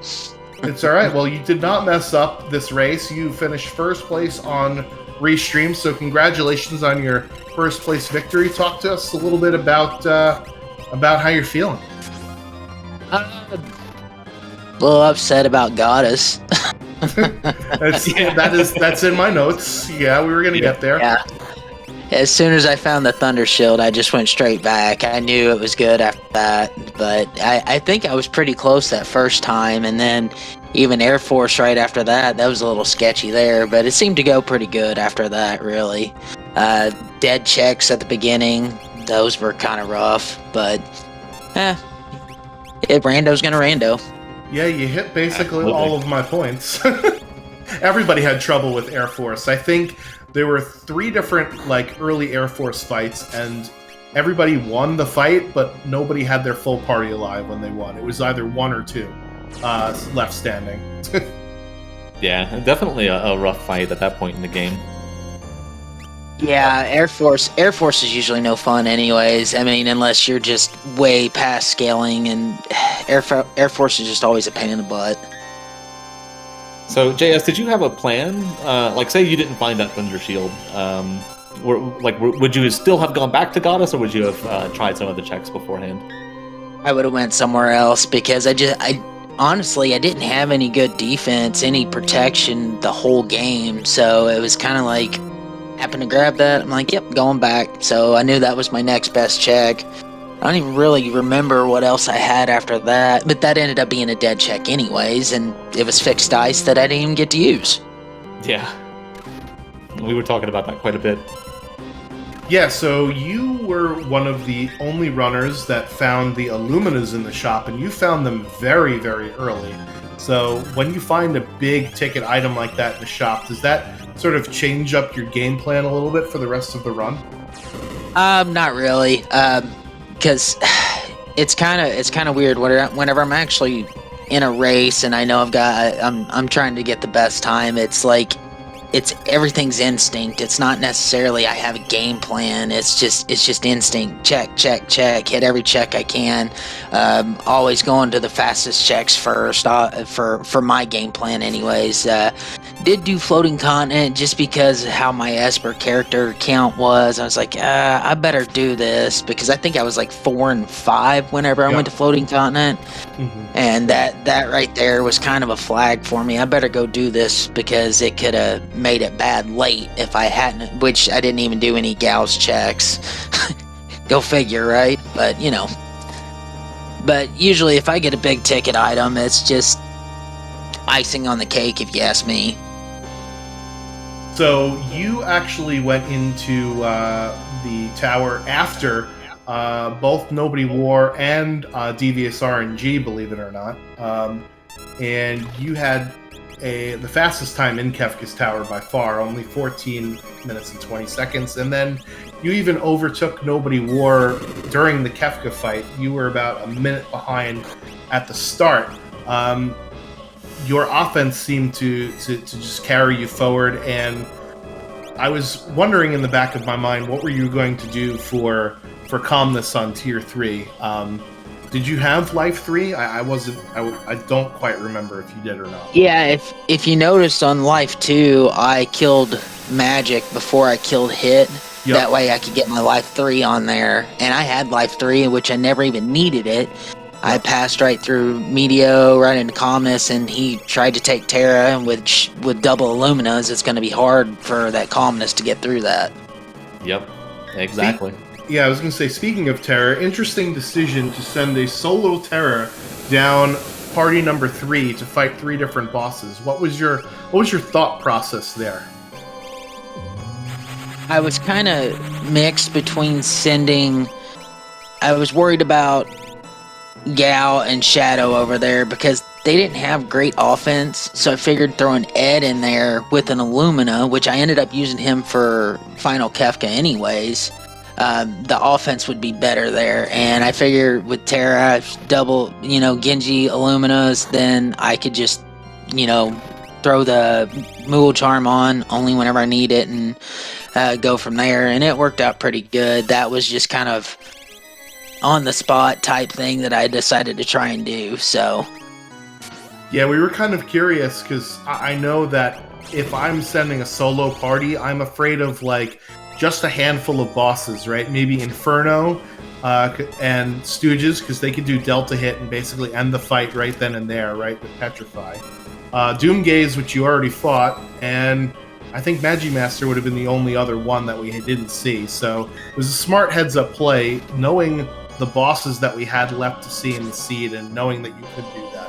So yeah, I knew Doomgaze wasn't around. I didn't really think about Stooges, to be honest, and Inferno I wasn't too worried about either because I'm pretty sure with the damage she was putting out, and if I got lucky with a couple procs, it'd take Inferno out pretty quick. Gar, you have any other questions for JS before we let him go? Nah, that's all I've got. Thank you so much, JS, and congratulations again on your first place finish. All right, thank you guys. Have a good one. Yeah, any other final words for us, JS, before we let you go? There was no shock at the beginning, but we had Magitech. Yeah, I was going to say, the Magitech start, plus, you got the Illumina early for Terra, so you had 2 endgame builds within the first 15 minutes of the game, right? So yeah, it did work out pretty good, so. But yes, thank you for being featured on stream and for volunteering yourself. It's always great to have volunteers. We can't have the show without you guys, the runners. So plug, follow the runners again. And thank you, JS. And we'll catch you on the next one. No problem. You guys have a good one. All right. See you Take later. care. Have a good evening. See ya. Bye. All right. So Lunar Chimera is hasted up there, absorbing the 10 hits like a ShamWow. And it looks like they are going on to... Oh, no, I thought that was it. But it looks like they just have to take out Magic. And Devious RNG, 4th or 5th time's the charm for Atma. He's finally passed that. And he's going to be ready to get into Final Kefka here as well. And Nobody War pulling himself back together after his wipe and making the climb again. Yeah, this is a rough spot because he's got a lot of his party members very hurt, but in this situation, sometimes I feel it's better to just take out one of the parts of the boss so that they will stop hitting you pretty much, and give yourself enough time to recover, right? Because if you're always recovering healing, then they're just going to knock you back down again, right? Exactly. You'll never make any headway that way. So yeah, you have to make a decision at some point. Listen, I'm just going to power through and try and take one of these parts down so that I could actually advance. And it looks like he finally took down Tiger. So that's one really bad part of this boss out. I think Tools was already insta-death, so now he's just got 2 other parts to deal with. So Nobody War is back on the mend. Lunar Chimera just has magic to deal with now. Yep. And Lunar Chimera making very heavy use of the not once per battle espers and summoning what's that, Starlet there a few times. Keep his HP up. Good play. Yeah, one of the 2 healing espers with Seraphim. I think Starlet is the one that is actually more healing. I never remember which. But yeah, definitely use it if you got it. Devious RNG starting his climb at about 137.15. And it looks like Lunar Chimera has finally taken out magic because we got the death counters and he's on to tier number 3 here. Strago has Blitz, so he can use Mantra to heal, but Mantra will only heal the rest of your party. It won't heal your Blitzer, and it will only heal them the amount of HP that your Blitzer has divided amongst the party members evenly. So in this case, he'd be healing his party for 220 HP. I know, you were told there was more math. More maths. And I almost got it wrong. I almost said 221, but that's not correct either. You got to round down and all this other fun stuff. So, Windy Wind's coming out, and that's not fun. It's not fun. I'm not sure if he would have preferred to see that or Merton. I'm not sure what his equipment looks like. He does have the red jacket, and he does have an ice shield available. Well, thank goodness that it's at the very beginning of this fight, because I think more than one of his party members was inflicted with the sap status, which will drain HP from you. Tier 1 will do that with one of their moves called Slip Hit. So Strago and Terra just basically fell over after getting Whirlwind. But Life 2 is one of the best healing spells after all, so that works. Yes, indeed. I've gone through a few different seeds where Life 2 is my only healing spell, so it will work. It's probably not your number 1 option, but it's also not your last. Yeah, so now we're on tier number 3, and we are casting Haste again because 2 of our party members died, and their status effects reset upon death. They will not reset upon going to the next tier if they're positive status effects. So you notice that Cyan and Sabin are still fast as you know what, boy. They're zooming.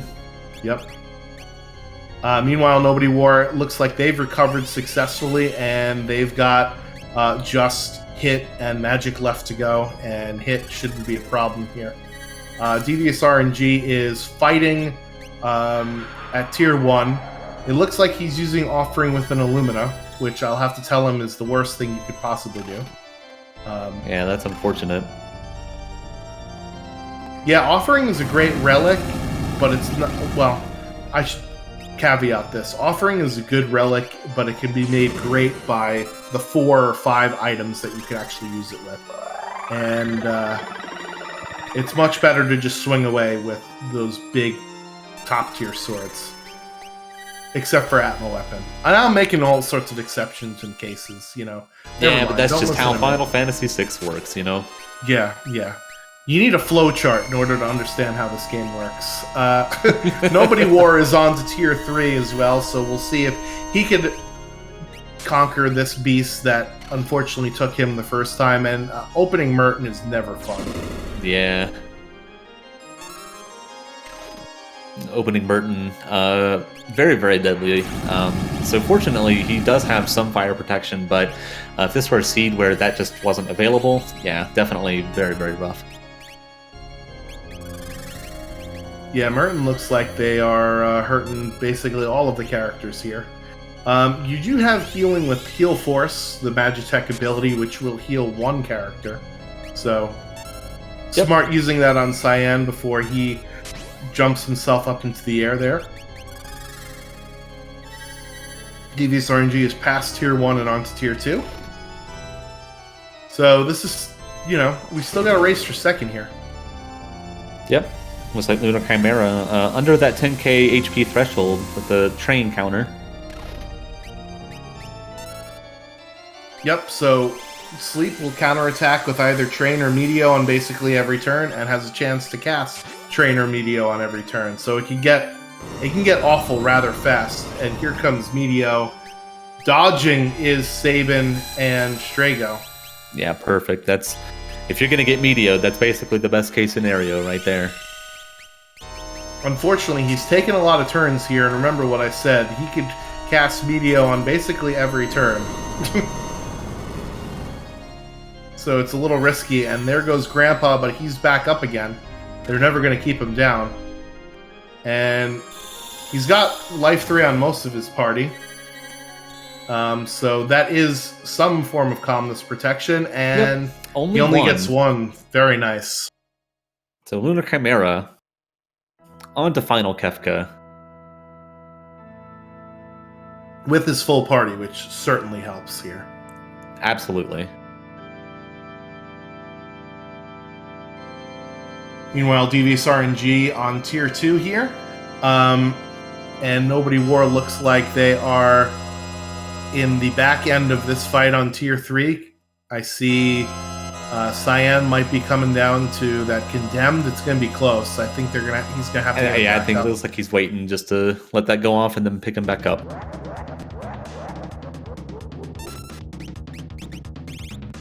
I guess he forgot he had life 3 on him. Yeah, so Lunar Chimera opening up with Group Hug. Now, it's important to remember that Kefka will cast Fallen One on your party, but if people are jumping up in the air, they're going to miss the Fallen One. So I think that was a heal for Terra to make sure that she actually has some HP when she drops out of the sky for Fallen One. Strago needs some MP here. Looking for an Elixir maybe, because Elixirs will heal your entire HP and MP. It looks like, yeah, he's got a few of them.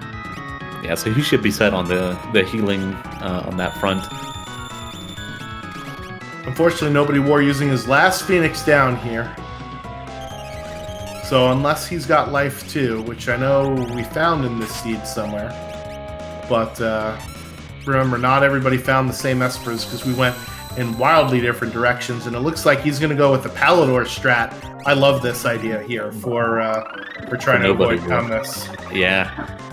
Definitely a very spicy tech. Now, characters do have to land. Yeah, but they'll be taken out one at a time versus Meteo hitting every single player on the screen. Exactly. And there's Calmness. Oh, the Golem block. And he's got Golem. Oh, perfect with both of them. Very nice. So that, ladies and gentlemen, is how you use Palador on Tier 3 to avoid some stuff. Good job to Nobody War for pushing through that initial light and making his way back up. I know that's not easy.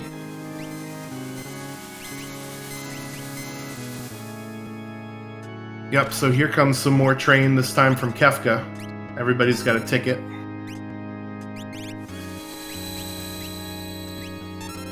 And the best thing about this is the other 2 characters will actually deal damage to Kefka before he even has a chance to laugh.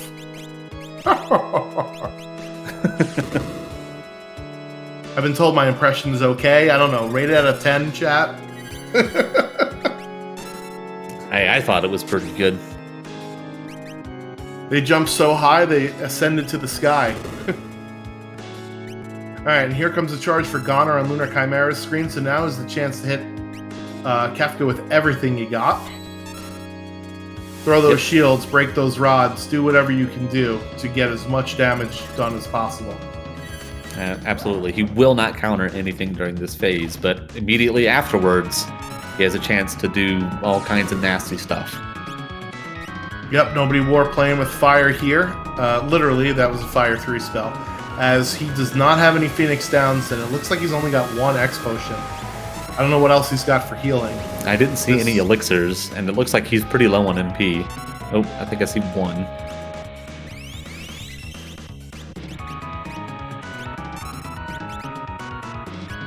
Yeah, interestingly took out Sabin, or Sabin was not as part of the final battle here. Devious RNG casting Phantom with only hit left.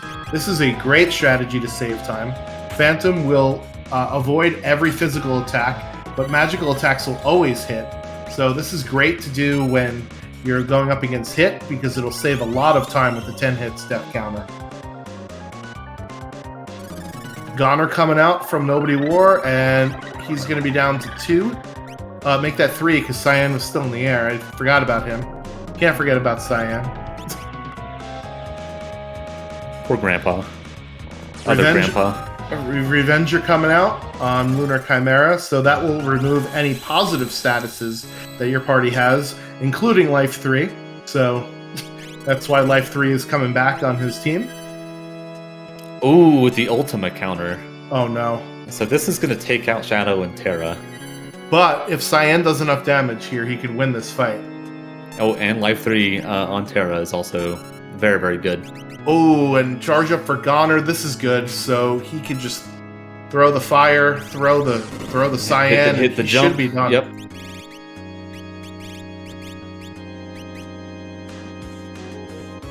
Nice. And the crack pow for Nobody War.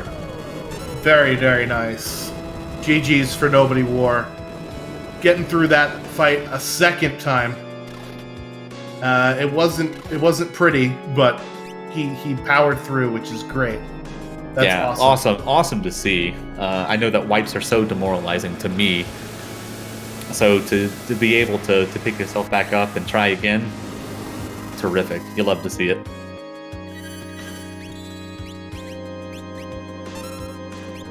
All right, well, Devious RNG is past Tier 2. Phantom Strat's now out of the way, and we'll head on to Tier 3. They also ran into the Doomgaze spot, I believe. Let me check my notes. Should be right. Yeah, so they will have access to Golem, and we got more Palador strats. This is great. Absolutely. Lunar Chimera should be coming up on their close for Kefka here. Yeah, it's always funny when you queue up Palador followed by Jump. Yep. Hey! There's a crack pile for Chimera. There it is. The official race time is 1:48:38.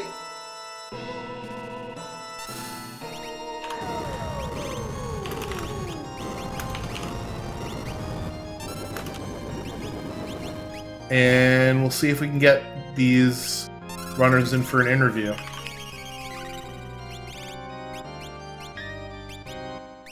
Meanwhile, Devious RNG is getting some doggo defense there. Interceptor. And we're joined by our, I guess, second place? Because Nobody War technically forfeited, but then he finished. Whatever. Lunar Chimera, who just muted himself. So, Lunar, if you're there, you can unmute and say hello. Congratulations on your finish. GG's. Yep, thank you. All right, so you run into a little bit of trouble at Imperial Camp. That was some blasters going off there. Not fun. Yeah, it was almost okay, and then he, level 5 Doom and killed... Or no, what was it? Yeah, it was a combination of Blaster and level Yeah. 5 Doom, all that fun stuff. And then you spent about 18 minutes in the tower, which actually was not that bad compared to everybody else, because a lot of people got stuck on that Atma spot. So talk to us a little bit about your KT experience, because I don't think that you struggled nearly as much as our other runners did. I don't know, it still felt kind of rough. KT wasn't terrible. Atma was, I think, the worst one. I think that's the one where I took a death, but then... Or no, Vargas is where I took a death, because I got into an early timer. But ended up just being able to go back to that one. Yeah, that was the one that I was curious about. Because I missed... I saw you reset, and I saw you reset on Vargas, but I couldn't remember exactly why. Yeah, I got a 20-second death timer, and then died, so there's nothing I can do about it, because I couldn't bring... I brought Edgar back up, but then he was immediately two-shot, and so I couldn't save him back up to keep that one alive. Yeah, Vargas, one of those bosses that has a surprising amount of HP because you're intended to kill him with a pummel. Right. But yeah, as he scales up, he just gets stacks and stacks of HP. So yeah. Plus those Ipus, their claw special is actually 8 times damage, so it could scale rather fast, rather quickly. Right. It's just not fun. I actually didn't have problems with the Ipu because I just both times used Bahamut to take those out, but the first time was too late because I'd already been doom-fisted like 20 seconds. Clearing the way. So yeah, that Atmo fight, it was rough. It was also comical for us to see Strago get up, cast Life 3 on himself, die, get back up, cast Life 3 on himself, die. That was wonderful. That's like that meme of the Simpsons grandpa walking into the bar, taking off his hat, and then walking back out, putting the hat back on. It was great. Yeah. Need more of that in my life. So yeah, for Final Kefka, that you were pretty much cruising through most of the tiers until you got to the final battle at the end. It was a bit of a slog, I think. It was just difficult to, keep your characters alive while dealing damage as well. So what was your strategy there? Just, playing a little bit defensively? Main goal was to at least keep some, or at least 2 up, I think was my goal. So I kept trying to keep Life 3 on 2 of them. So that way if I got countered, even if most of them would have gone down, I'd have enough to bring everybody back up to keep it going. Didn't want to have to redo that whole fight because that was rough. Yeah, there were definitely parts, especially in Tier 2, where you had, I think, half of your party down at one point, and then you brought them back up, and it was getting a bit crazy, Yeah, that one, I was expecting that because I believe that was when I killed as a power, or whichever one does the 10 hits. Yep. Yeah. All right, I think that's the questions that I have for you. Guard, you have anything else for Lunar Chimera before we let them go? No real questions, but I do want to say that looting Doma is always awesome. I'm being serious about this too. When I was a kid, Doma Castle was like my favorite place for some reason. So getting to see, the actual treasures in there, I thought it was kind of cool. So thanks for doing that. Right, I was hoping to find something better, but turns out not this time. Yeah, it always stinks. But other than that observation, I've got nothing. So congratulations on your second place, I guess. I'm not 100% sure. But, yeah, I'm not sure either. Yeah. On your finish. You finished congrats on the finish. You finished the seed with Atma walling basically our entire racing crew here. Yeah, but fantastic job. And thanks for coming out. Mm-hmm. Any other final thoughts before we get on to Nobody War? Nope, there's a fun seed. It's interesting to see how this one's gonna play out, and wanted to get in on it since I signed up to do the mentoring for the actual tournament. So I wanted to do some practice seeds. Awesome. Well, again, thank you for volunteering to be broadcast. Can't have the races without the runners, so Great. Appreciate it, and we'll catch you on the next one. Yep. Have a good night. You too. All right, and we've got Mr. Perseverance, Nobody War in the booth. What's going on? How are you feeling?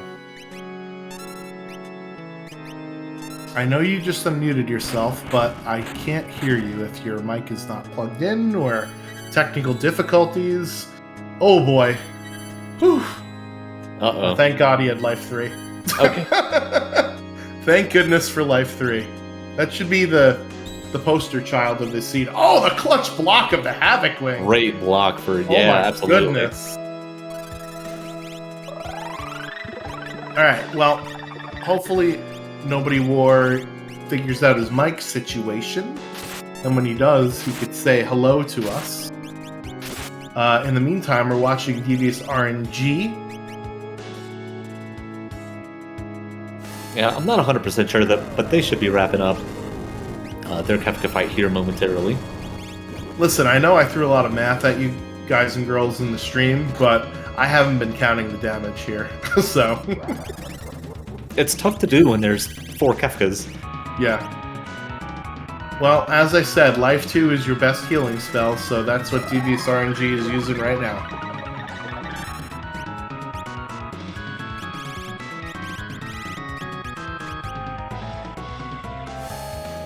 I'm not sure if we've seen Goner yet from Devious RNG's side.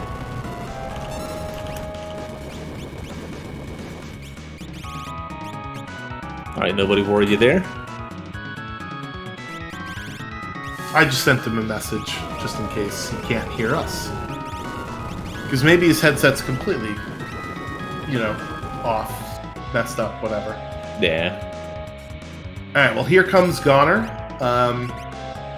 Now's Okay. the time to give it everything you got. Throw your shields, throw your everything. And So if I here we can go. believe chat, this is the first Goner. But how much do I believe chat really? I mean, they have been telling us some rewards that we've missed. So, Yeah, it's true.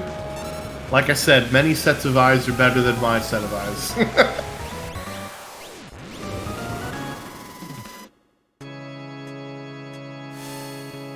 Alright, well, this flare comes out after the Goner. Let's hope that it does not proc our Ultima.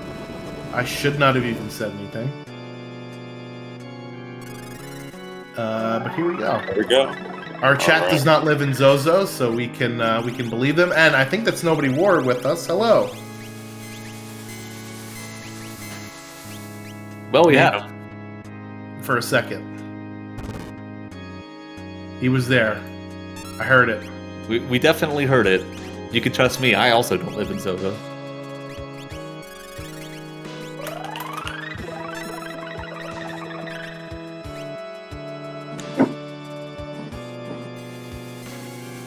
Alright, so I'm hearing some feedback, so that's good.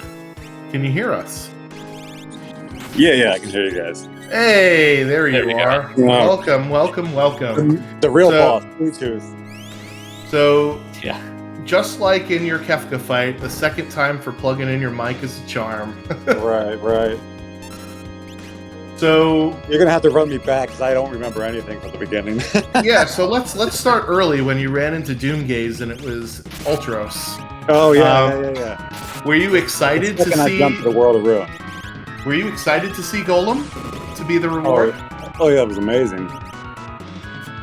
Yeah, believe it or not, Devious RNG also ran into Doomgaze, so it was Nice.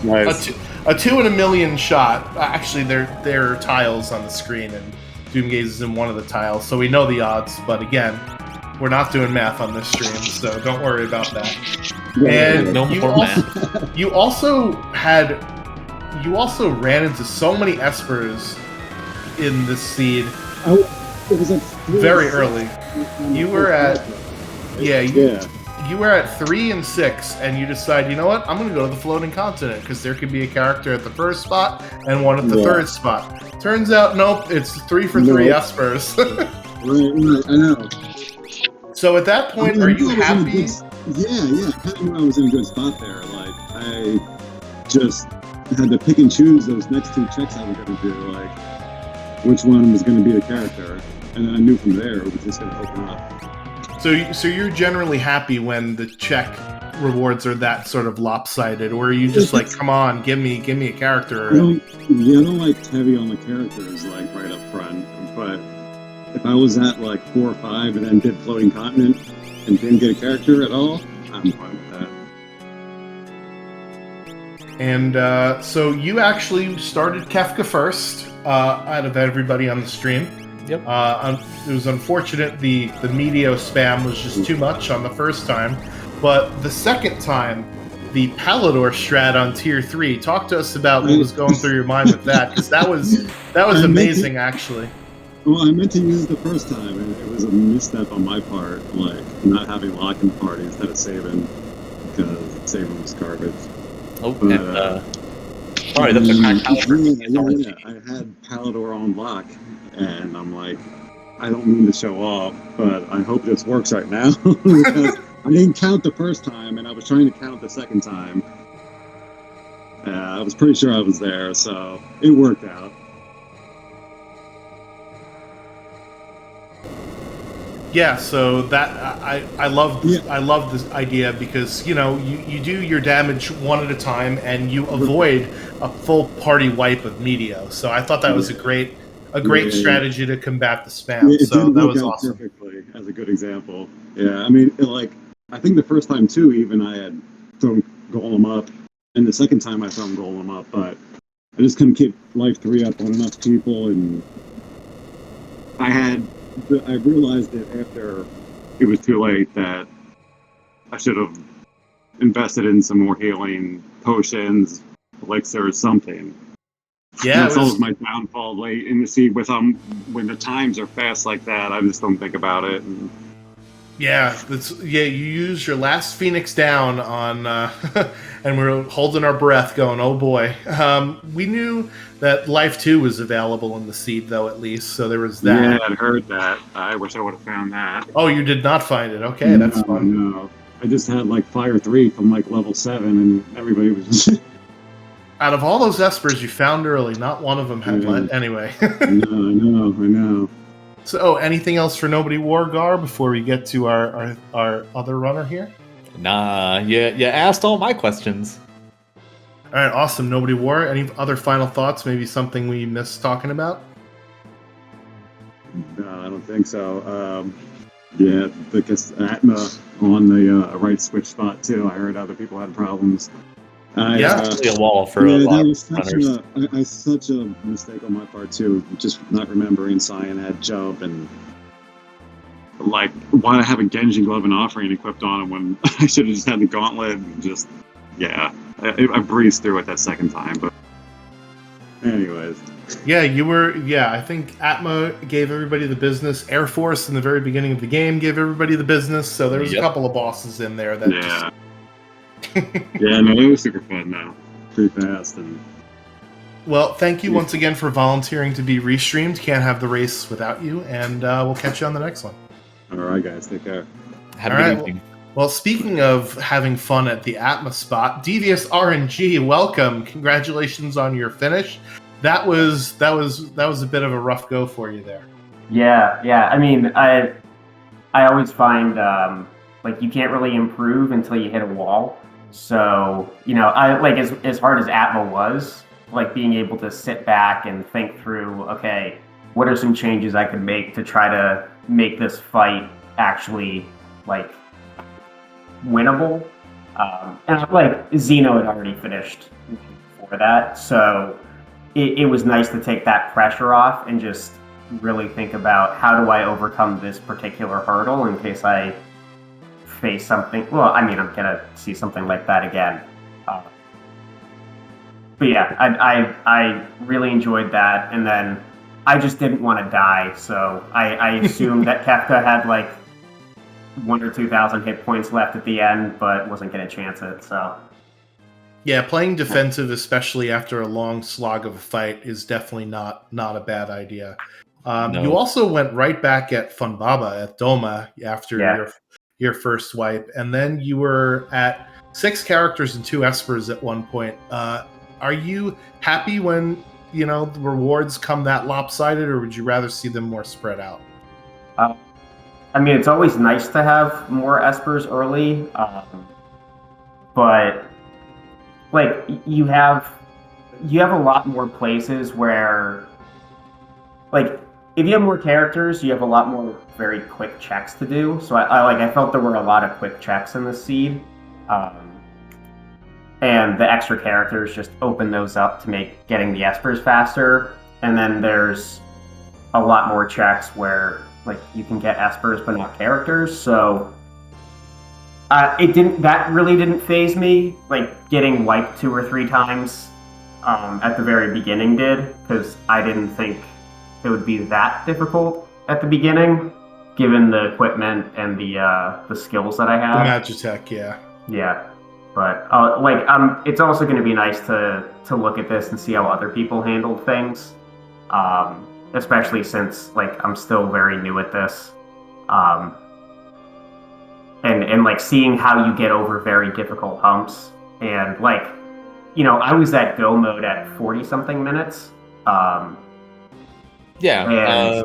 So it looks like you actually entered the tower at 57:35 initially, anyway, and then you left and came back in at 107:20. Yeah. So yeah, you were number two to go in. Yeah. I mean, like, and then it comes to, okay, like, where was my prep wrong? Like, what were the things that I had tried to do that I thought were going to work that didn't? So there's a lot of, like, I like the fact that I can look back and get a little information in that. Like, I had my mute, I had my instant death, I had offering with an Illumina, and I guess I picked the wrong people for the wrong jobs. Yeah, But- well, one thing I could tell you immediately right away: never use offering in Illumina. Don't do that Okay. ever.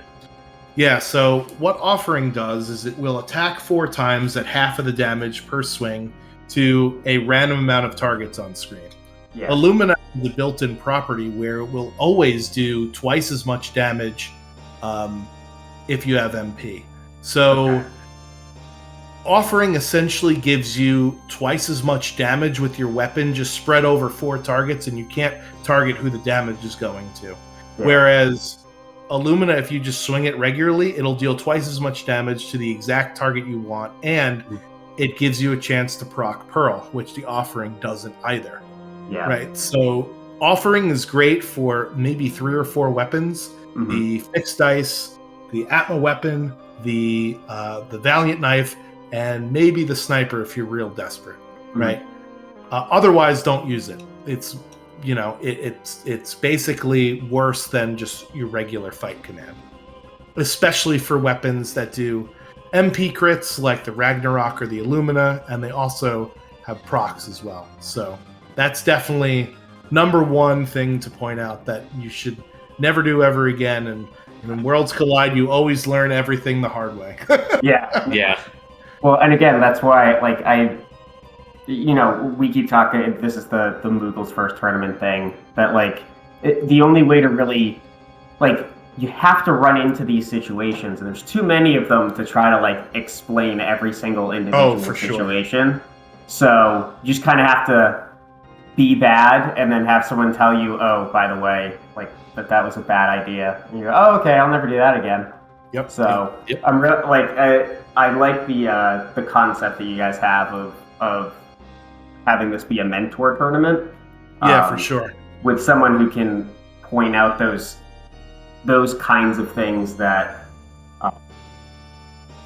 are game mechanics, like, especially since the descriptions of items in this game are very vague and You don't say. typically unhelpful. So I've learned a little bit more about looking at the stat screen and looking up stuff online. But even with that, there's still, like, a deeper game mechanic that isn't apparent. Yep. So Yeah, there's So- absolutely just so much to learn about this game, and you're never going to get it all in one go. So No. So we'll follow up a criticism with some praise, because that's how you're supposed to do these things, right? I did really like your use of Phantom on Tier 2 to sort of speed up the 10 hits and avoid all the attacks. That was a really good heads-up play to, basically give yourself Vanish so that hit can't hurt you, and when you miss, it's a lot faster than the animation of getting hit and then the numbers flying up on screen. So that was a good heads-up play there. thanks. Yeah, I did something. Yeah, it was like you did great. Honestly, You take, I thought you you take did the good awesome. with the bad. Yeah, Yeah. The roadblock in the seed was Atma. It was unfortunate that you sent a party on that side that was less equipped to deal with it than most of the rest of the runners did. Yeah. And sometimes it's how it works out. Yeah, and then, like, I enjoyed it. One of the things I worked on early was identifying when it checks a dead end and just going somewhere else. Like getting blasted 3 times in my very first encounter was like, oh, okay, well, this is going to be one of those things, isn't it? So Skybase is a rough mob. Yep. Yeah, Yeah, that's almost a runaway for me. Well, and the that's time. and that's like one of those other things I was thinking about, because I come from the Final Fantasy 1 randomizer community, and there's a lot of encounters where like, okay, well, like all of their, like every enemy's weakness, what works and what doesn't, the highest experience and lowest experience enemies, like there's so much depth to every single encounter and which ones you choose. Like even in this game, like I know that I can take a lot of time in an encounter, but it's hard. I'm still trying to get the idea of like, when is this is this particular encounter worth the time based on how much experience and gold and AP I'm going to get out of it. I don't tech points. I don't remember what it is in this game. I play it constantly, and yeah, it's the Kenny Rogers syndrome. You got to know when to hold them and know when to fold them. You know what I mean? Yeah, yeah. So and that's again, there's a lot more enemy packs in this game, but like starting to wrap my head around that and how to move forward and different ways to get early encounters and get those first 10 levels. Well, that like you said, that'll come with just playing the game more and doing all that fun stuff, because we could explain it to you, but until you've been there, I mean, I even learned this super duper lesson the hard way in my Ultros League seed this week. I'm not going to spoil it for anybody, but yeah, I did a bad thing at the very beginning of the seed, and it screwed me for the entire seed. Anyway, any other questions, Gar, for Devious RNG here before we wrap up? No, I don't think so. But thanks again, Devious RNG. You did great. Thanks for providing us with some entertainment. Yeah, my pleasure. Thanks for calming us, and it's fun. Like, yeah, I'm having a really good time. So hopefully I'll be around for a little while. Well, that's the most important thing. Yeah. So. All right. Well, we'll catch you later. Make sure you follow our runners and our commentary crew.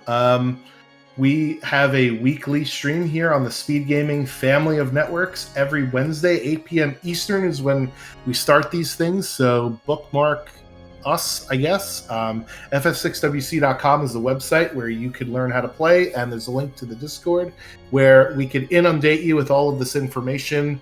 No, I'm just kidding. It might seem a little daunting for a newer player to start, but that's part of the reason why we decided to go with the Moogle's First Tournament, which is a great mentor-mentee program. We're doing practice runs for it now. It should probably start in a few weeks, so there's still some time to get acclimated with the game.